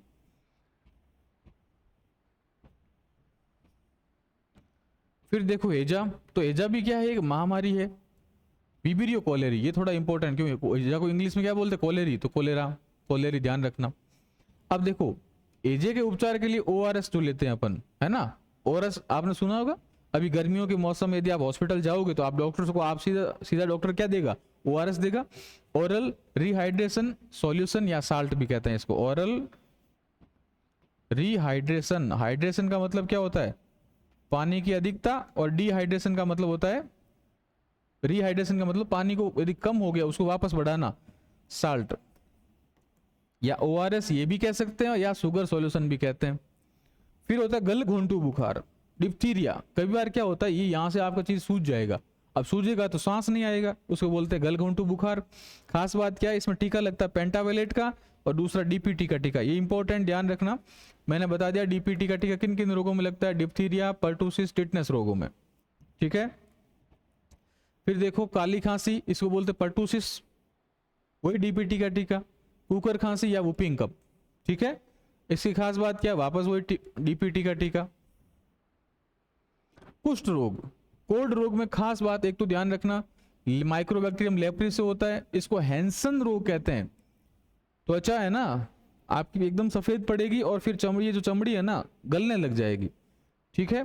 तंत्रिका तंत्र को प्रभावित करता है, और संवेदी तंत्रों को, संवेदी मतलब त्वचा वगैरह को। इसके उपचार मल्टी ड्रग थेरेपी, एमडीटी में 3 प्रकार की औषधि, डंपसिन, रिपमसिन और क्लोफेजिमाइन, ठीक है। और 12 महीने तक ये औषधियां दी जाती है। प्लेग या ब्लैक डेथ कहते हैं इसको, ब्लैक डेथ, है ना, काली मृत्यु, यारसिनिया पेस्टिस से होती है। चूहे के पिस्सू, यानी चूहे के ऊपर एक छोटे छोटे जीव रहते हैं, उससे ये फैलता है, ठीक है। इसका उपयोग जैविक हथियार के रूप में, यानी एक देश से दूसरे, चूहे भेज दो वहां पे, है ना, एक जैसे बांग्लादेश से चूहे भेज दिए भारत में, अब चूहों पर तो कोई रोग है नहीं, अब भेज दिए, अब चूहों पे लगे हुआ प्लेग के रोग, प्लेग के जीवाणु लगे हुए हैं, तो दिक्कत होती है। फिर होता है न्यूमोनिया। अभी न्यूमोनिया किससे होता है, ध्यान रखना, बैक्टीरिया से होता है, डिप्लोकोकस न्यूमोनिया से होती है। खास बात क्या है, इसको बोलते हैं फेफड़ों का रोग या फेफड़ों का बुखार। फेफड़ों में पानी भर जाता है, ध्यान रखना, छोटे बच्चों में। यौन रोग मैंने बता दिया आपको, सिफिलिस और गोनेरिया। सिफिलिस को बोलते हैं उपदंश रोग, ये थोड़ा इंपॉर्टेंट भी है। सिफिलिस तो सबको पता है, सिफिलिस है साहब, उपदंश रोग कहते हैं हिंदी में इसको। और गोनेरिया को बोलते हैं सुजाक रोग, ठीक है। ये कैसे है, वेरिनल डिजीज है या फिर एसटीडी है, ठीक है। उपदंश या सिफिलिस में क्या होता है, इसको फ्रेंच फॉक्स रोग भी कहते हैं, ठीक है। होते क्या है, लैंगिक अंगों पर क्या हो जाएंगे, दाने आने हो जाएंगे, सुजाक सूजना शुरू हो जाएंगे। फिर होता विषाणु से, विषाणु मैंने बता दिया कि एक तो स्वाइन फ्लू ध्यान रखना, H1N1 से होता है। किससे होता है, H1N1 से होता है। स्वाइन फ्लू की जांचें एक ध्यान रखना, वायरस की जो अधिकतर जांचें होगी, चाहे कोरोना की भी हो, उसमें एक तो ध्यान रखना आरटीपीसीआर, एक पीसीआर जांच, reverse transcriptase polymerase chain reaction, reverse transcriptase polymerase chain reaction, ठीक है। और पीसीआर का पॉलीमरेज चेन रिएक्शन, बाकी अलग अलग जांचें होती है। अब देखो एक बार स्वाइन फ्लू के बारे में ध्यान रखना, आरटीपीसीआर जांच होती है, real time reverse transcriptase polymerase chain reaction किससे होता है, H1N1 से होता है। फिर देखो एड्स के बारे में खास बात तो ध्यान रखना, एक तो HIV से होता है, ह्यूमन इम्यूनो डिफिशियंसी वायरस से होता है। किसी भी व्यक्ति के HIV पॉजिटिव होने से एड्स हो जरूरी नहीं है, क्योंकि कई लोगों में ऐसा होता है कि HIV पॉजिटिव है लेकिन उसका प्रतिरक्षा तंत्र आज भी काम करता है। तो HIV पॉजिटिव होने का कतई मतलब ये नहीं है कि वो एड्स होगा उसको। एड्स का मतलब क्या है, एड्स का मतलब ये होता है कि उसकी जो इम्यूनी सिस्टम है, प्रतिरक्षा तंत्र है, वो क्या हो जाएगा, कमजोर हो जाएगा, ठीक है। एड्स का फुल फॉर्म क्या होता है, एक्वायर्ड इम्यूनो डिफिशियंसी सिंड्रोम, ये प्रश्न पूछा हुआ है। एड्स का फुल फॉर्म किससे होता है, HIV से। एक ध्यान रखना, ये एड्स क्या करेगा, आपकी जो टी लिम्फोसाइट्स कोशिका होती है, क्योंकि आपकी प्रतिरक्षा तंत्र कौन बनाती है, बी और टी सेल्स, बी और टी सेल्स ये दोनों बनाती है। अब टी जो लिम्फोसाइट कोशिका उसको खत्म कर देगी, ये जब खत्म करेगी तो सीधी सी बात है प्रतिरक्षा तंत्र आपका बनेगा ही नहीं। जब प्रतिरक्षा तंत्र नहीं बनता तो उसको टीबी हो जाएगी, कुछ अन्य रोग हो जाएंगे, है ना। तो एड्स का मतलब केवल और केवल ये होता है कि प्रतिरक्षा तंत्र का कमजोर होना, इतना ही मतलब है बस। फिर HIV एक चिंपैंजी का वायरस है, क्योंकि ये मानव चिंपैंजी का वायरस था और मानव में प्रवेश कर गया। सबसे पहले एड्स का रोगी कहां प्राप्त होता है, लॉस एंजल्स USA में, और भारत में चेन्नई में। एड्स को 4H डिजीज भी कहते हैं। 4H का मतलब होता है, देखो, एक तो हेती रोग कहते हैं इसको, हेतियन। दूसरा समलैंगिक, होमोसेक्सुअल, समलैंगिकता से फैलता है। फिर हीमोफीलिया, मतलब खून का थक्का भी नहीं चलेगा, और हीरोइन उपयोगकर्ता, हीरोइन जो लेते हैं ना, हीरोइन वगैरह, उनमें भी एड्स की, क्योंकि प्रतिरक्षा तंत्र कमजोर हो जाएगी, और प्रतिरक्षा तंत्र कमजोर होना ही क्या है, एड्स है। ठीक है, अपन कहते हैं एचआईवी से, तो प्रतिरक्षा तंत्र का कमजोर होना मतलब एड्स होना। फिर एचआईवी में क्या होता है, आरएनए के 2 अणु होते हैं, वापस देख लो। एचआईवी में जो वायरस, ये एचआईवी वायरस किस प्रकार का है, ध्यान रखना, ये रिट्रो वायरस है, मतलब बहरूपिया वायरस है। बहरूपिया का मतलब ये होता है कि ये आरएनए होगा ना, ये वापस डीएनए बना देगा, यानी अपना रूप चेंज करता है। इसी कारण से जो एचआईवी रोग है, एचआईवी जो वायरस है, वो क्या है, एक रिट्रो वायरस है। समय बहुत कम है, बाकी इनको डिटेल से अपन बहुत अच्छे से कर सकते हैं, है ना, लेकिन अपन फिर भी प्रोडक्टिविटी से करेंगे, अच्छे से करेंगे, जो क्वेश्चन आने लायक है वो करेंगे। बुक तो आपके पास है ही, और नहीं है तो खरीदिएगा जरूर, और नहीं है तो भी कोई बात नहीं, पीडीएफ मैं आपको टेलीग्राम चैनल पर भेजूंगा, वहां से आप उसको देख सकते हैं। फिर देखो, एचआईवी जो रोग संक्रमित होते हैं व्यक्तियों में, उनमें 2 रोग हो सकते हैं। पहला कौन सा, पीसीपी, न्यूमोसिस्टिक कैरेनी और न्यूमोनिया, ये हो सकता है। दूसरा होता है कैस्पोसी सार्कोमा, ये थोड़ा इंपॉर्टेंट, ध्यान रखना, इसमें त्वचा का कैंसर कहते हैं। होता क्या है कि आपकी जो प्रतिरक्षा तंत्र है, उसमें क्या होता है, जब कोई कोशिका होती है ना, उस पर जैसे ही कोई वायरस अटैक करेगा, तो उसके खिलाफ जो कोशिका होगी इंटरफेरॉन का उत्पादन करेगी। तो इसी इंटरफेरॉन के उत्पादन के दौरान जो कोशिका होती है वो सड़ने गलने लग जाएगी। ठीक है, ये त्वचा का कैंसर होता है, ध्यान रखना, इसको बोलते हैं कास्पोसी सार्कोमा। और पीसीपी, न्यूमोसिस्टिक कैरेनी और न्यूमोनिया, ये रोग होते हैं एचआईवी के दौरान। एड्स जागरूकता दिवस कब मनाते हैं, 1 दिसंबर को मनाते हैं। जागरूकता ट्रेन चलाई, आप देखते हो कई बार एक ट्रेन आपने देखी होगी, जागरूकता के लिए आती है, अलग अलग जिलों के अंदर आती है, भारत सरकार द्वारा चलती है। तो वो क्या होती है, उस ट्रेन का नाम है रेड रिबन एक्सप्रेस, है ना, इस प्रकार का एक साइन लगा होता है। आप हॉस्पिटल में भी जाओगे ना, तो इस प्रकार का साइन लगा हुआ, लिखा होगा ART सेंटर, एंटी रिट्रोथेरेपी सेंटर। ठीक है, एड्स की जांच के लिए। अब संक्रमण किससे हो सकता है एड्स का, एक तो खून, किसी में खून के अंदर एचआईवी पॉजिटिव है, वो खून किसी को चढ़ा दो। लैंगिक संपर्क से हो सकता है, समलैंगिकता से अधिक होता है, ध्यान रखना। फिर माता से गर्भस्थ शिशु में, ठीक है, माता के दूध के बच्चे में जा सकता है। मच्छर के काटने से हो सकता है, नहीं हो सकता है, ध्यान रखना, मच्छर के काटने से एचआईवी नहीं हो सकता है। जैसे मच्छर ने किसी एचआईवी पॉजिटिव को काटा और दूसरे को काट लिया किसी को, ऐसा नहीं होगा एचआईवी। ठीक है, क्यों, क्योंकि एचआईवी वायु में अधिकतम 52 सेकंड तक जीवित रहेगा, फिर मर जाता है। स्वस्थ व्यक्ति के चुंबन से भी एचआईवी का संक्रमण नहीं होता है, क्योंकि जो आपका जो वायरस है वो लार के साथ आई जरूरी भी नहीं है, तो चुंबन से भी नहीं होगा, ध्यान रखना, खुश रहो।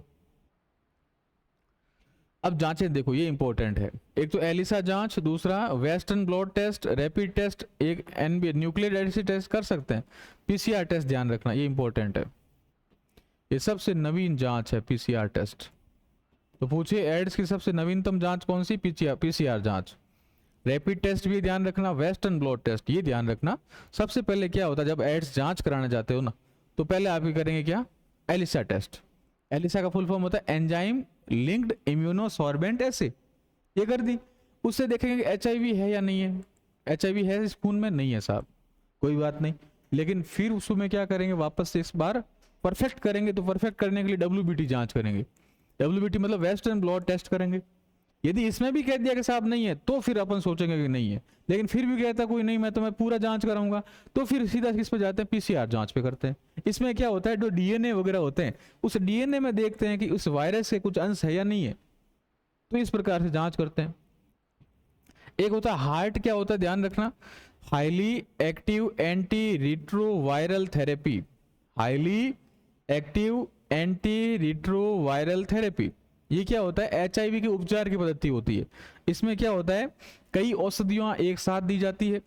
एक एड्स की औषधि के बारे में ध्यान रखना, एजेडटी या एजिडोथाइमिडीन, एजिडोथाइमिडीन, एजेडटी एड्स की औषधि है, ध्यान रखना, ठीक है। अब खसरा आपको पता है वायरस से होता है, पैरामिक्सो वायरस से होता है, रूबियोला वायरस से होता है।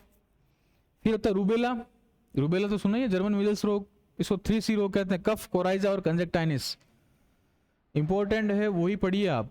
चेचक, वेरियोला वायरस से होता है। और 1979 में WHO ने भारत को चेचक मुक्त घोषित कर दिया कि इसके बाद भारत में कोई किसी प्रकार का चेचक रोगी प्राप्त नहीं हुआ। चेचक बहुत हाईली डिजीज है। हाईली का मतलब होता है जैसे किसी छोटी माता आपने देखी होगी, छोटी माता सामान्य तो उसे ठीक हो जाती है, चेचक यदि बिगड़ भी जाता ना तो व्यक्ति की मृत्यु निश्चित थी।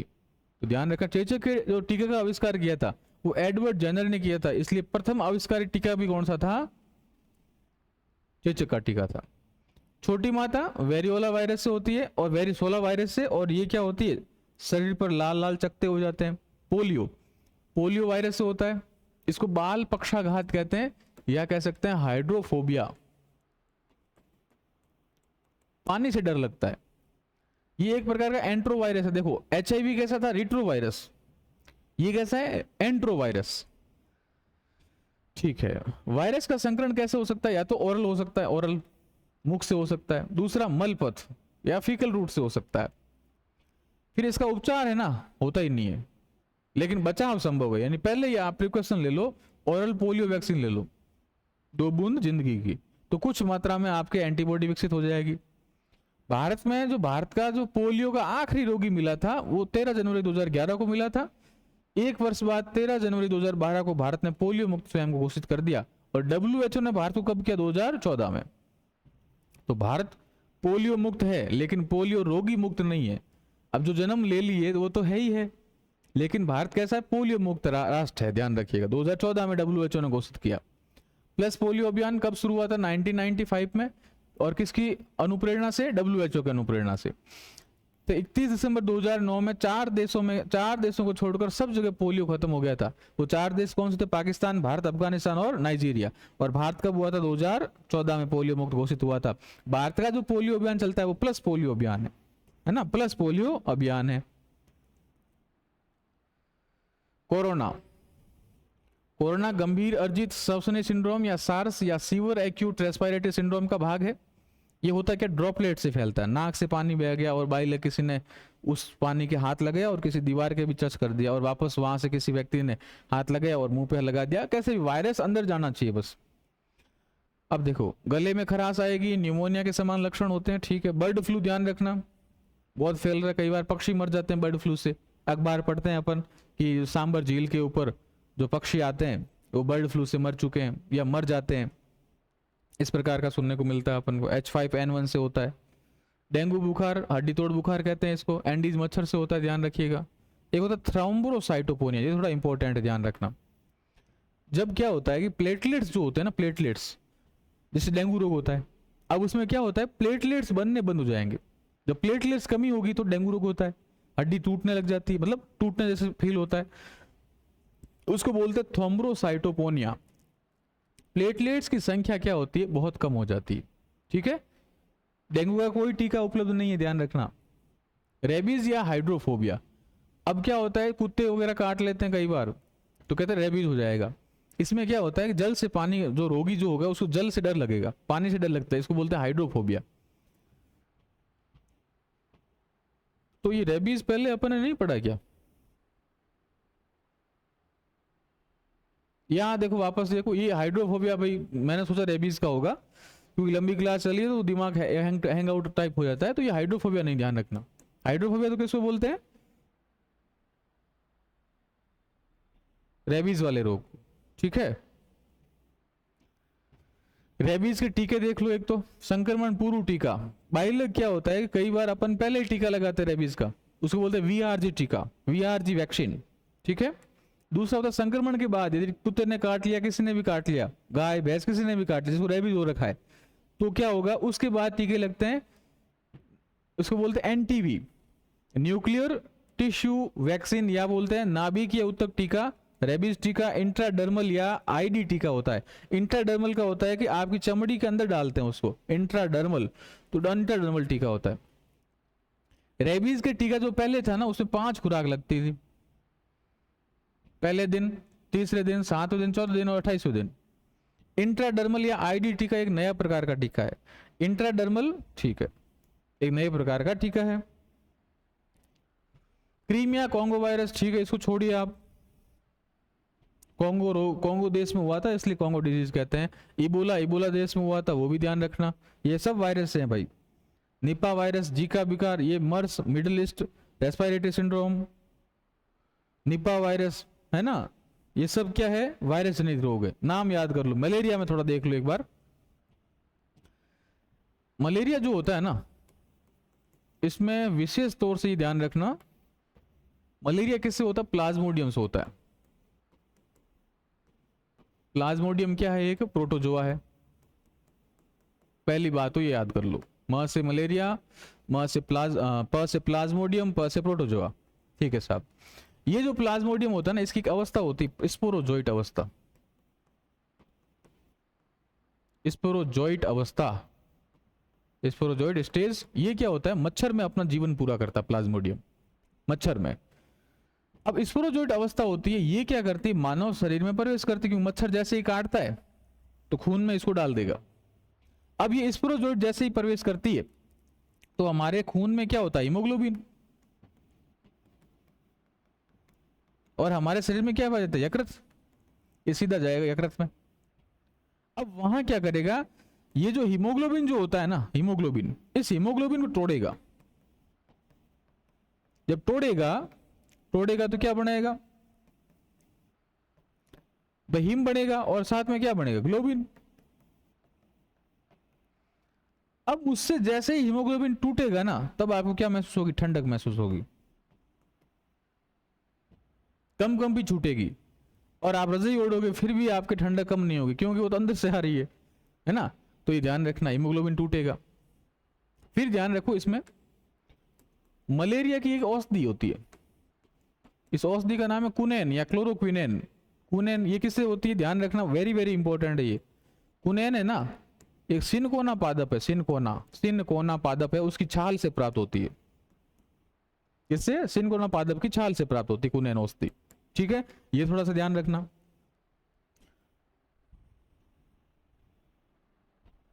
चलिए अब देखो, मलेरिया जो मच्छर होते हैं ना, जैसे एंडीज मच्छर हो गया, चाहे कोई सा भी मच्छर, एनाप्लिस मच्छर हो गया, डेंगू फैलाने वाले एंडीज मच्छर हो गया, ये मच्छर क्या होते हैं, पानी में अपने लार्वा रखते हैं।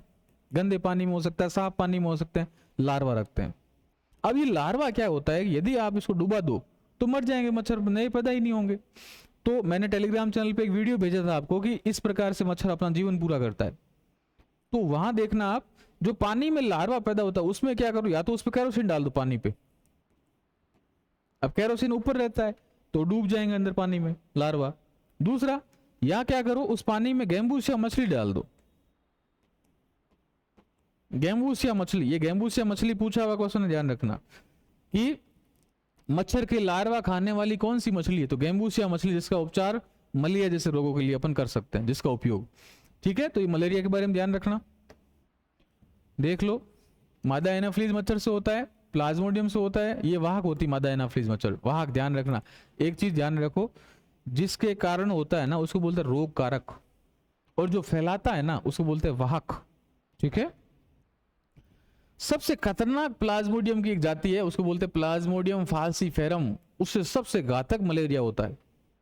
मलेरिया सामान्य तौर से ठीक हो जाता है, लेकिन कई बार एक घातक मलेरिया होता है, उसको बोलते हैं, जो प्लाज्मोडियम किस्म होती है उसको बोलते हैं प्लाज्मोडियम फाल्सीफेरम। ठीक है, प्लाज्मोडियम की जो स्पोरोजोइट अवस्था होती है वो आरबीसी को संक्रमित करती है और हीमोग्लोबिन को तोड़ देगी। हीमोग्लोबिन टूट कर किसमें बनेगा, हीमोजोइन में बनेगा, और ये हीमोजोइन जो बनता है वही कम छुड़वाता है। ठीक है, अब मच्छर के लार्वा यदि कहीं पानी में वगैरह में इकट्ठा हो रखे हैं तो उसको मारने के लिए क्या करो, गैम्बूसिया मछली का उपयोग ले लो, या कैरोसिन का छिड़काव कर दो। ठीक है, अब उपचार क्या है, कुनैन या सिनकोना पादप की प्राप्त से छाल से प्राप्त होती है। कुछ अन्य औषधि, प्राइमाक्विनेन, पेलुड्रीन, ये मलेरिया की औषधि है। अगला कौन सा, नारू रोग। पहले क्या होता था, आप देखते हो जैसे कोई तालाब है, उस तालाब में सारा गांव अपने कपड़े धोता था, मवेशियों को नहलाता था, अब वहां नारू उत्पन्न होता है, नारू रोग, ये कर्मी है। अब किसी व्यक्ति ने पानी पिया यहां से, ये नारू रोग किसमें चला गया, पानी के साथ व्यक्ति में, है ना, शरीर में चला गया। अब शरीर में क्या करेगा, तो नारू, मादा नारू होती है ना, ये अपने अंडे देगी, और एक क्या, मैं तो कहता हूं बहुत सारे कर्मी पैदा कर देगी। अब इस कर्मियों को क्या होता है कि थोड़ा लसलसा माध्यम चाहिए, तो अपनी चमड़ी जो होती है, इस चमड़ी पे फोड़े पैदा करेगी, अब इस फोड़ों से वो बाहर निकलेंगे नारू। अब कई बार क्या होता है, गांव के अंदर होते थे नारू निकालने वाले, नारू निकालते हैं साहब हम, तो इस जो कृमि है ना इसको खींचते थे ऐसे, बाइलक टूट जाती अंदर तो नारू बिगड़ जाता, आदमी मर भी सकता था। तो टूटते नहीं थे, उसको खींचते थे लंबा, धीरे धीरे धीरे धीरे, तो वो नारू रोग था, ध्यान रखना। इसका वैज्ञानिक नाम है ड्रैगन, ड्रैकनकुलोसिस, ड्रैकनकुलस या ट्रिपोनम पैलिडम से होता है, ड्रैकनकुलस मैंडिनेंसिस, इसका नाम है ड्रैकनकुलस मैंडिनेंसिस, पूरा नाम ये है। साइक्लोप प्राणी, ये थोड़ा इंपॉर्टेंट ध्यान रखना, ये साइक्लोप क्या होता है, ये जो कृमि है ना, छोटे छोटे जीव होते हैं, तालाब या पानी, जो भी समुद्र, जो भी पानी का जो आपके पास है, तो उसमें छोटे छोटे जीव होते हैं, उसके बोलते हैं साइक्लोप। इस साइक्लोप के अंदर पाए जाते हैं क्या, ये नारू के कृमि, ठीक है। साइक्लोप क्या होते हैं, दूषित जल के द्वारा मानव शरीर में प्रवेश कर जाते हैं। अब मादा घुटनों के नीचे फोड़ा, सीधी सी बात है, अपने घुटने जो होते हैं उसके नीचे फोड़ा पैदा करेगी, और फोड़ा से क्या करेगी, बाहर निकलती है, पक्ष भाग को बाहर निकालती है, जिससे जल के संपर्क में आने से शिशुओं को मुक्त कर सके। शिशु मुक्त करने के पश्चात ये पुनः शरीर में प्रवेश कर जाती है, जैसे ही अंडे निकाले बाहर, फिर वापस शरीर में प्रवेश करेगी, और बाइलक आपको टूट गई अंदर तो गड़बड़ हो जाएगा। इस प्राणी की आकृति तथा रंग तंत्रिका नारू के समान होती है, इसलिए इसका नाम नारू रोग दिया था, क्योंकि ये एकदम सफेद प्रकार का होगा, और सफेद तंत्रिका होती है इस कारण से। फाइलेरिया या हाथी पांव रोग इंपॉर्टेंट है, ध्यान रखना, मैंने किससे कहा था, अरे फाइलेरिया हाथी पांव रोग कृमि से होता है, और कृमि का नाम क्या, इसको फील पांव, फाइलेरिया एलिफेंटियसिस, ठीक है, फाइलेरिया नामक गोल कृमि से होता है। वाउचेरियो ब्रनप्टाई, ये रोग कारक है। रोग कौन फैलाती है, क्यूलेक्स मच्छर। देखो एंडीज मच्छर किसको फैलाती है, डेंगू को। क्यूलेक्स मच्छर किसको फैलाता है, हाथी पांव को। दोनों पांव फूल जाएंगे, हाथी के समान हो जाएंगे, है ना। औषधि ध्यान रखना, डाई इथाइल कार्बेनिजिन, या इसको हेट्राजन भी कहते हैं, डाई इथाइल कार्बेनिजिन, या फिर कह सकते हैं हेट्राजन। अब कुछ कैंसर के बारे में देखो, कैंसर का अध्ययन क्या कहलाता है, ऑन्कोलॉजी। कैंसर का अध्ययन, कैंसर क्या होता है, जब कोशिका बहुत अधिक वृद्धि करनी है, अनियंत्रित वृद्धि, कंट्रोल में नहीं हो, उसे बोलते हैं कैंसर। जब कोशिका अनियंत्रित वृद्धि करके जब बहुत अधिक बड़ी आकार की हो जाती है, या बड़े आकार की कोशिकाओं का निर्माण करता है, जैसे गांठों का निर्माण होता है, उसे बोलते हैं कैंसर, पहली बात। दूसरी बात, कैंसर का अध्ययन होता है ऑन्कोलॉजी, ऑन्कोलॉजी। अब ये ऑन्कोलॉजी जो होता है ना, इसी ऑन्कोलॉजी में ध्यान रखना, ऑन्को शब्द कहीं आए, ऑन्को वो कैंसर से संबंधित है।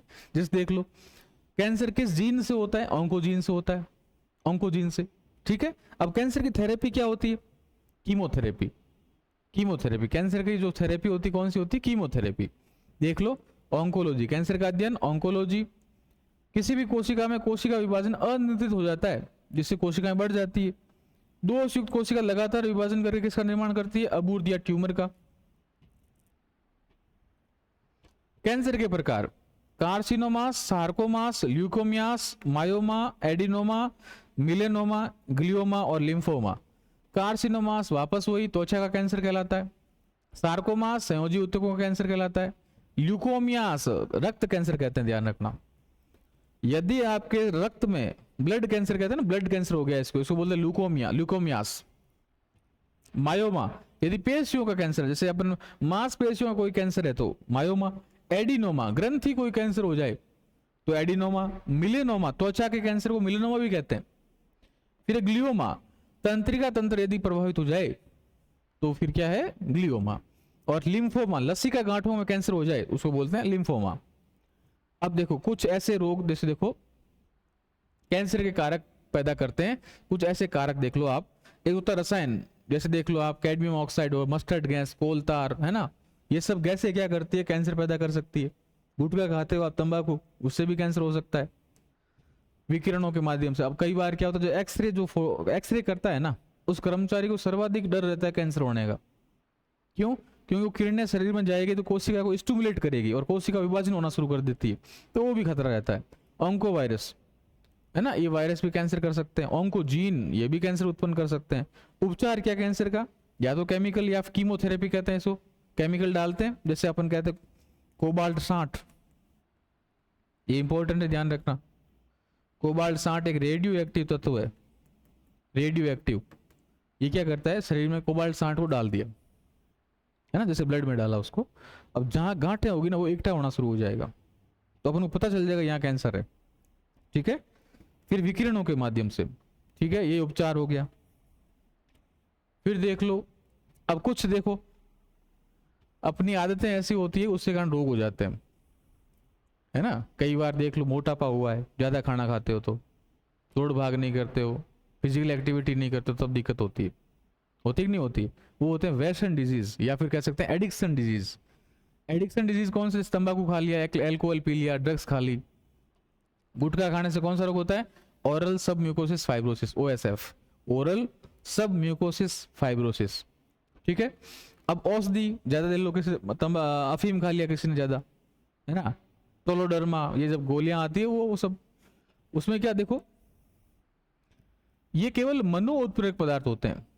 कई बार चीजें ध्यान रखना, किसी भी औषधि का उपयोग लेते हो ना, बड़े बुद्धि से कीजिएगा, क्योंकि अपन को लगता होगा ना कि जीवन बहुत सीमित है, अपने ऐसा कर सकते हैं, ऐसा नहीं करना चाहिए, क्योंकि एक बार हो सकता है आपको फायदा देगी कुछ समय तक, लेकिन एकदम की जो चीजें मिलती है ना, जिसको कोई भी चीज एकदम मिलती है ना, वो उसकी वैल्यू नहीं समझ पाता, ये अपन हर बार सुनते ही हैं।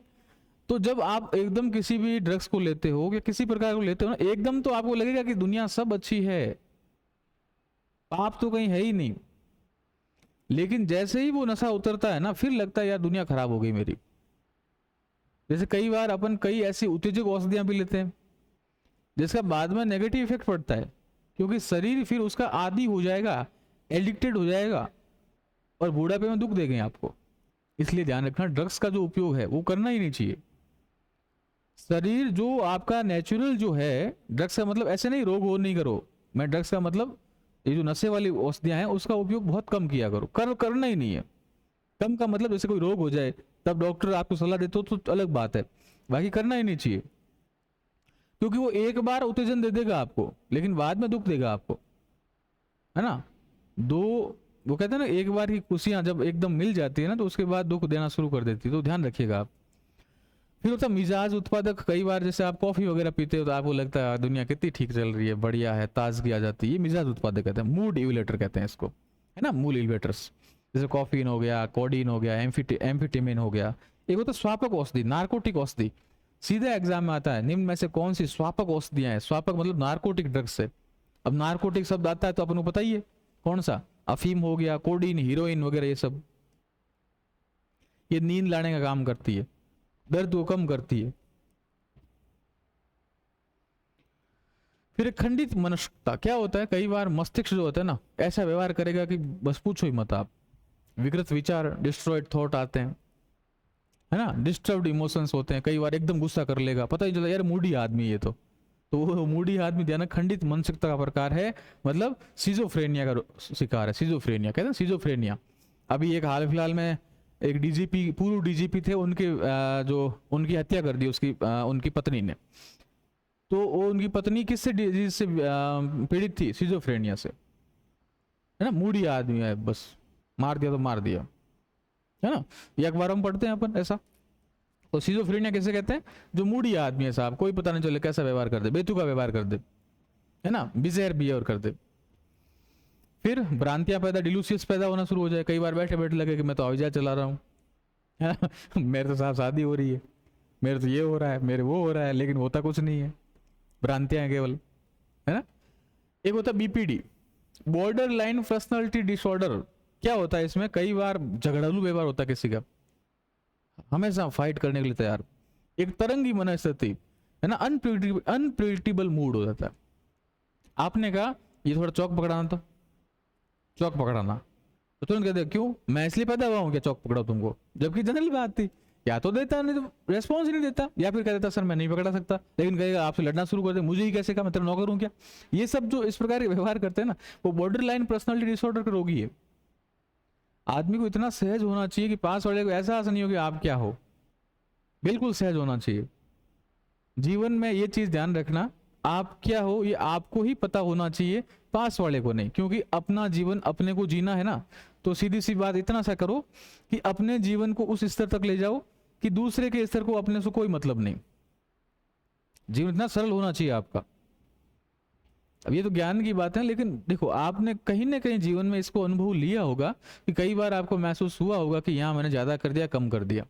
तो जीवन को इतना अच्छे से जियो, सरलता से जियो कि आपका जीवन इतना अच्छा निकल जाए और पास वाले को पता भी नहीं चले। शांति से काम करना, निकल जाना है। लाइफ का एक रूल ध्यान रखना, शांति से काम करना है, निकल जाना है। क्योंकि जीवन अपना है, अपने को जीना है। अपना को खुश कैसे करना है वो अपन कर सकते हैं। कई चीजों को इग्नोर मार सकते हो। जैसे पास में कोई चीज कर रहा है आपके और आपको लगता है अपन डिस्टर्ब हो रहा है, उसको इग्नोर मार दो, फर्क ही नहीं पड़ना चाहिए। क्या फर्क पड़ता है?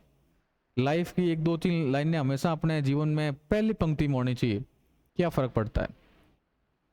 रोड पे जा रहे हो, किसी का एक्सीडेंट हो गया और आप रुक के देख रहे हो, यदि भीड़ इकट्ठा हो रखी है तो फिर आपका कोई योगदान नहीं है, लेकिन आप उसको इंटरेस्ट लोगे, क्या हुआ, कैसे हुआ। मैं ऐसा मानता हूं जब तक आपका एक स्टैंडर्ड तक आप नहीं पहुंचो तब तक आप अपने आप को जियो। जो खुद का नहीं वो किसी का नहीं होता, ध्यान रखना। तो अपना जो पर्सनालिटी होता है ना उसको इस तरह से कर दो कि आपको लगना चाहिए कि मैं मानव के हित में कार्य कर सकता हूं, मैं अच्छा कर सकता हूं मेरे लिए, मेरे परिवार वालों के लिए। तो थोड़ा सा अपने जीवन को सहज करो, शांत करो। और एक चीज ध्यान रखना, अभी हाल फिलहाल में इतनी टेंशन्स है। टेंशन्स का मतलब होता है एग्जाम्स लगातार आ रहे हैं, पढ़ाई भी करनी पड़ रही, फैमिली मैनेज करनी पड़ रही, वो मैनेज करना पड़ रहा है, सब कुछ मैनेज करना पड़ता है। तो आदमी तो एक है, उस वक्त आपको एकदम टाइम मैनेजमेंट करके हर चीज को चलना चाहिए। आपका कार्य का प्रीफर होना चाहिए कि मेरा पहला काम ये होना चाहिए, उसके बाद सारे काम आते हैं। तो कुछ कामों को गौण करो और कुछ काम को मुख्य करो। आप पढ़ रहे हो और आपको लगे यार भोजन सही नहीं है, वो सही, वो आपका मुद्दा ही नहीं है। मुद्दा क्या है? पढ़ना है। अरे खाना तो आप नहीं खाओगे तो भी महात्मा गांधी कितने दिन तक भूखे रहते थे, क्या फर्क पड़ गया उससे? जीवन, हाँ ये अपन पढ़ते हैं इस प्रकार से कि भाई खाना अच्छा खाना चाहिए, पोषण होना चाहिए, ये बिल्कुल सही बात है, आदर्श बातें हैं, इससे होना भी चाहिए, मस्तिष्क सही रहता है, वो ठीक बात है। लेकिन नहीं मिल गया इसका मतलब ये भी नहीं कि आप उसको चीज को बढ़ा के कह दो मेरे को खाना नहीं मिला। साहब जीवन में हर चीज हर किसी को नहीं मिलती है। तो कुछ कामों को मुख्य करो, कुछ काम को गौण करो। यदि आपका टारगेट पढ़ाई करना है ना, तो पढ़ाई के अलावा बाकी सारी चीजें गौण होनी चाहिए। आपको ये महसूस नहीं होना चाहिए कि खाना खाया कि नहीं खाया, वो अपने आप शरीर जब डिमांड कर लेगा अपने आप को पता चल जाएगा, उस समय जाओ खाना खा के आ जाओ। जिस समय आवश्यकता जिस चीज की होती है ना, वो उस समय के जब पाते हैं ना, मजा ही कुछ और होता है। कहीं भी रह रहे हो और उसके आसपास कोई विवाद हो जाए, आपका रूम पार्टनर से भी हो जाए, तो भी ध्यान रखना उस समय अपने को बहुत मैनेज करना है, क्योंकि वो मुद्दे है ही नहीं अपने। अपना मुद्दा क्या है? एट मीन्स पढ़ाई करना। तो उस मुद्दे को जरूर फोकस कीजिएगा, ठीक है। मानसिक रुग्णता, साइकोलॉजिकल डिसऑर्डर्स क्या होते हैं? कई बार कुछ लोग ऐसे होते हैं वास्तविकता से दूर होते हैं, पागलपन पागलपन जैसे हरकतें करते हैं। न्यूरोसिस, ये भी मस्तिष्क स्थिति है जिसमें दर्द का भाव होता है, बार बार टेंशन होता है, माइग्रेन शुरू हो जाता है ना। एक होता है एल्जाइमर रोग, ये थोड़ा ध्यान रखना। एल्जाइमर बूढ़ापे में क्या होता है, कई बार याददाश्त खत्म हो जाती है। बेटा या पोता आता है, हाँ बेटा तू कौन? अरे मैं बेटा, बापू आपका बेटा। तो ध्यान रखना। तो अल्जाइमर डिजीज क्या होता है? बूढ़ापे में क्या होता है? 65 वर्ष के बाद डिमेंशिया हो जाता है, भूल जाते हो आप बार बार, ठीक है। लेकिन भारतीय लोगों में कम होता है। क्यों होता है? क्योंकि हल्दी खाते हैं अपन बहुत ज्यादा। तो हल्दी में क्या होता है? प्रति अल्जाइमर लक्षण होते हैं। मतलब सीधी सी बात है, भुलाने, हल्दी मेमोरी तेज करती, ध्यान रखना। प्रति अल्जाइमर रोग लक्षण होते हैं इसमें। एक होता है पार्किंसन रोग। कई बार क्या होता है कि आपके हाथ धूसने शुरू हो जाते हैं इस प्रकार से, तो उसको बोलते हैं पार्किंसन। खोज किसने की थी? जेम्स पार्किंसन ने। इसलिए इसको बोलते हैं मांसपेशियों में कठोरता, कंपन, शारीरिक गतिविधि धीमे हो जाएगी, बहुत धीमे हो जाएगी। ये ध्यान रख। क्यों होता है? क्योंकि डोपामिन हार्मोन होता है ना, वो बहुत कम होता है आपके अंदर। कई बार कई लोगों को देखते हैं ना, है बहुत कम उम्र लेकिन हाथ धूसते हैं ऐसे। उसका कारण क्या? डोपामिन हार्मोन उसमें कम है। अब कम होने से क्या होता है? कम भी ऐसे रहती है इसमें हर बार। एक होता है प्रोजेरिया या हटकिंस गिलफोर्ड या प्रोजेरिया सिंड्रोम। ये क्या होता है? बिंदु उत्परिवर्तन। बुढ़ा पे क्या होता है? कई बार बहुत जल्दी आ जाता है किसी में। छोटा सा बच्चा, बाल सफेद हो गए, झुर्रियां हो गई, झुक गए, उसको बोलते हैं प्रोजेरिया। तो बिंदु उत्परिवर्तन के कारण होता है। साइटोसिन के स्थान पर थाइमिन नामक एक नाइट्रोजन जुड़ जाता है। जैसे डीएनए देखते हो आप, डीएनए में क्या होता है, साइटोसिन होता है, उसकी जगह क्या आ जाएगा, थाइमिन। ठीक है, उसके कारण होता है। बुढ़ापे की प्रक्रिया तेज हो जाएगी, 15 वर्ष तक उम्र में मृत्यु हो जाएगी। ठीक है, अब ये इंपॉर्टेंट है, रसायन से होने वाले रोग, जैसे नाइट्रेट भोजन में अधिक हो जाए, नाइट्रेट, ब्लू बेबी सिंड्रोम, बोलो ब्लू बेबी सिंड्रोम। फिर कैडमियम इटाई इटाई रोग, पारा मिनीमाटा रोग, कॉपर चैलकोसिस रोग, आर्सेनिक ब्लैक फुट रोग, फ्लोराइड कुबड़ पट्टी रोग, फ्लोराइड होता है पानी में, फ्लोराइड अधिक, कुबड़ पट्टी रोग, और सिलिकन सिलिकोसिस रोग। वापस देखो, नाइट्रेट अधिक हो जाए, नाइट्रेट ब्लू बेबी सिंड्रोम, शरीर नीला पड़ जाएगा। कैडमियम अधिक हो जाए, इटाई इटाई रोग, इटाई इटाई जगह है, वहां कैडमियम के खाने हैं, वहां के जो मजदूर थे उनमें इटाई इटाई रोग शुरू हो गया, इटाई इटाई रोग। पारा मिनीमाटा, मिनीमाटा जगह है, वहां अधिक हो गया पारे में, तो फिर पारे का रोग का नाम ही लिख दिया मिनीमाटा रोग। कैडमियम से इटाई इटाई, पारे से मिनीमाटा रोग, कॉपर से चैलकोसिस रोग, आर्सेनिक से ब्लैक फुट, पैर काले पड़ जाएंगे, फ्लोराइड से कुबड़ पट्टी रोग, और सिलिकन से सिलिकोसिस रोग। कई बार सुनते हैं ईसीजी करवा के आया, ईसीजी का मतलब होता है इलेक्ट्रोकार्डियोग्राफ, है ना, किसी होती है हृदय धड़कन की होती है। एक होता है ईईजी, इलेक्ट्रोएन्सेफेलोग्राफ, मस्तिष्क की होती है, इलेक्ट्रोएन्सेफेलोग्राफ ईईजी। एक होता है एमआरआई, मैग्नेटिक रेजोनेंस इमेज, या फिर कह सकते हैं शरीर के आंतरिक जांच के लिए बहुत बड़ी बड़ी चुंबक होती है, उसमें शरीर को डालते हैं, शरीर का चित्रण लेते हैं। एक होता है CT scan, computerised tomography scan, आंतरिक जांच के लिए। अब देखो, कुछ होता है टीकाकरण के बारे में देख लो एक बार। टीकाकरण क्या होता है, सीधी सी बात है, बड़े सावधानी से समझो एक बार। यहां मैं एक चीज देता हूं, प्रतिरक्षा क्या होता है। देखो, प्रतिरक्षा या एंटीबॉडी क्या होता है, माना कि कोई बाहरी रोगाणु है, जीवाणु है, जो भी हो, आपके शरीर में प्रवेश कर गया। अब सबसे पहले क्या होता है, जो रोगाणु प्रवेश करता है ना, उसको बोलते हैं एंटीजन। क्या बोलते हैं, एंटीजन। अब एंटीजन जैसे ही बॉडी में प्रवेश करता है, उसको बोलते हैं, एंटीजन प्रवेश कर गया तो उसके खिलाफ शरीर में क्या होगी, एंटीबॉडी का निर्माण होगा। तो एंटीजन के कारण किसका निर्माण होता है, एंटीबॉडी का। पहली चीज, जो प्रतिजन शरीर में प्रवेश किया, उसके खिलाफ शरीर जो क्रिया करेगा उसको बोलते हैं प्रतिरक्षी या एंटीबॉडी। पहली बात क्लियर। अब क्या होगा, प्रतिरक्षा कई प्रकार की होगी। एक तो होती सहज प्रतिरक्षा, जन्म से ही अपने पास है, जैसे चमड़ी है, चमड़ी बाहर के जीवाणुओं को, रोगाणुओं को अंदर जाने से रोकती है। जैसे लार है, लार भी क्या करेगी, बाहर के जीवाणुओं को मारने का काम करेगी। जैसे भोजन में कोई जीवाणु आ गया, वो मारने का काम करेगी। लार हो गया, आंसू होंगे, है ना, ये सब है। पेट में HCl अम्ल है, वो भी क्या है, प्रतिरक्षा का काम करता है। अब देखो, सहज प्रतिरक्षा जो जन्म से बच्चा साथ में लेके आता हो, अपन भी साथ में लेके आते हैं, बच्चा जरूरी थोड़ी है। ये बाधाएं होती है और रोगाणुओं को शरीर में प्रवेश करने से रोकती है। एक होती है शारीरिक, कायिकीय, कोशिकीय, और चौथी हो गई साइटोकाइनिन रोध। शारीरिक मतलब जैसे त्वचा हो गया, त्वचा क्या करेगी, बाहर से कोई भी रोगाणु आने से रोकेगी। दूसरा कायिकीय अवरोध, इसमें क्या होगा, कुछ ऐसी चीजें होती है सोमेटिक, जैसे आपने आमाशय के अंदर भोजन चला गया, अब उसको जीवाणु बच गया तो HCl उसको मार देगा। एक होता है कोशिकीय अवरोध, कई बार क्या होता है, कुछ कोशिकाएं ऐसी होती है जो प्रतिरक्षा का काम करती है, जैसे WBC, RBC, है ना, T सेल्स, B सेल्स, ये क्या करेगी, उसको मारने का काम करेगी। फिर होता है साइटोकाइनिन रोध। साइटोकाइनिन रोध थोड़ा इंपॉर्टेंट है, कोशिकाएं जो खुद मर सकती है और एंटीजन को मारने के लिए, तो उसको बोलते हैं साइटोकाइनिन रोध। साइटो मतलब कोशिका, तो ध्यान रखना, इंटरफेरोन कह सकते हो आप। इसमें क्या होता है, जैसे कोई कोशिका है, इस कोशिका के ऊपर जैसे ही कोई एंटीजन हमला करेगा, रोगाणु हमला करेगा ना, इस कोशिका के माध्यम से जो चीज उत्पन्न होती है उसको बोलते हैं इंटरफेरोन। ये क्या होता है, प्रोटीन होता है।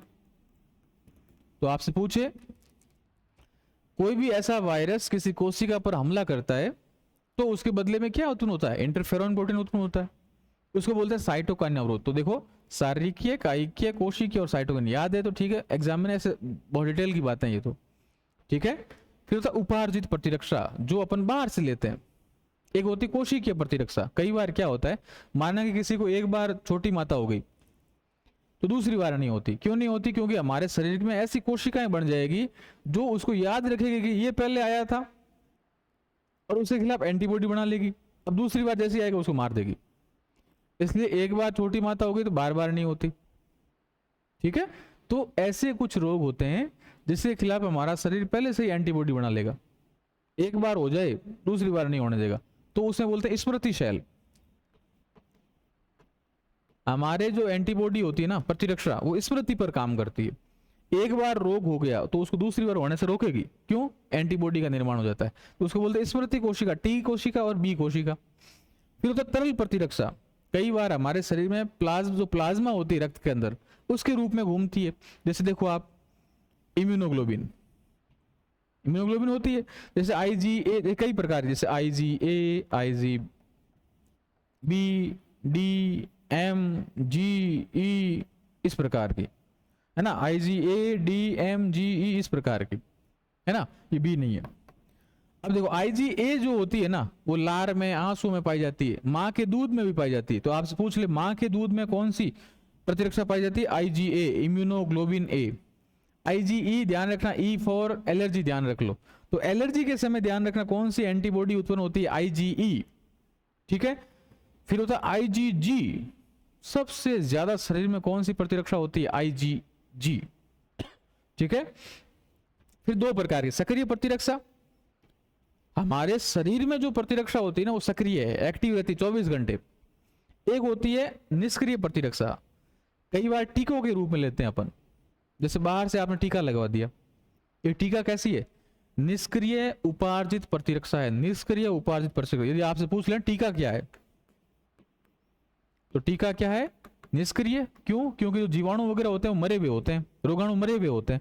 और उपार्जित क्यों?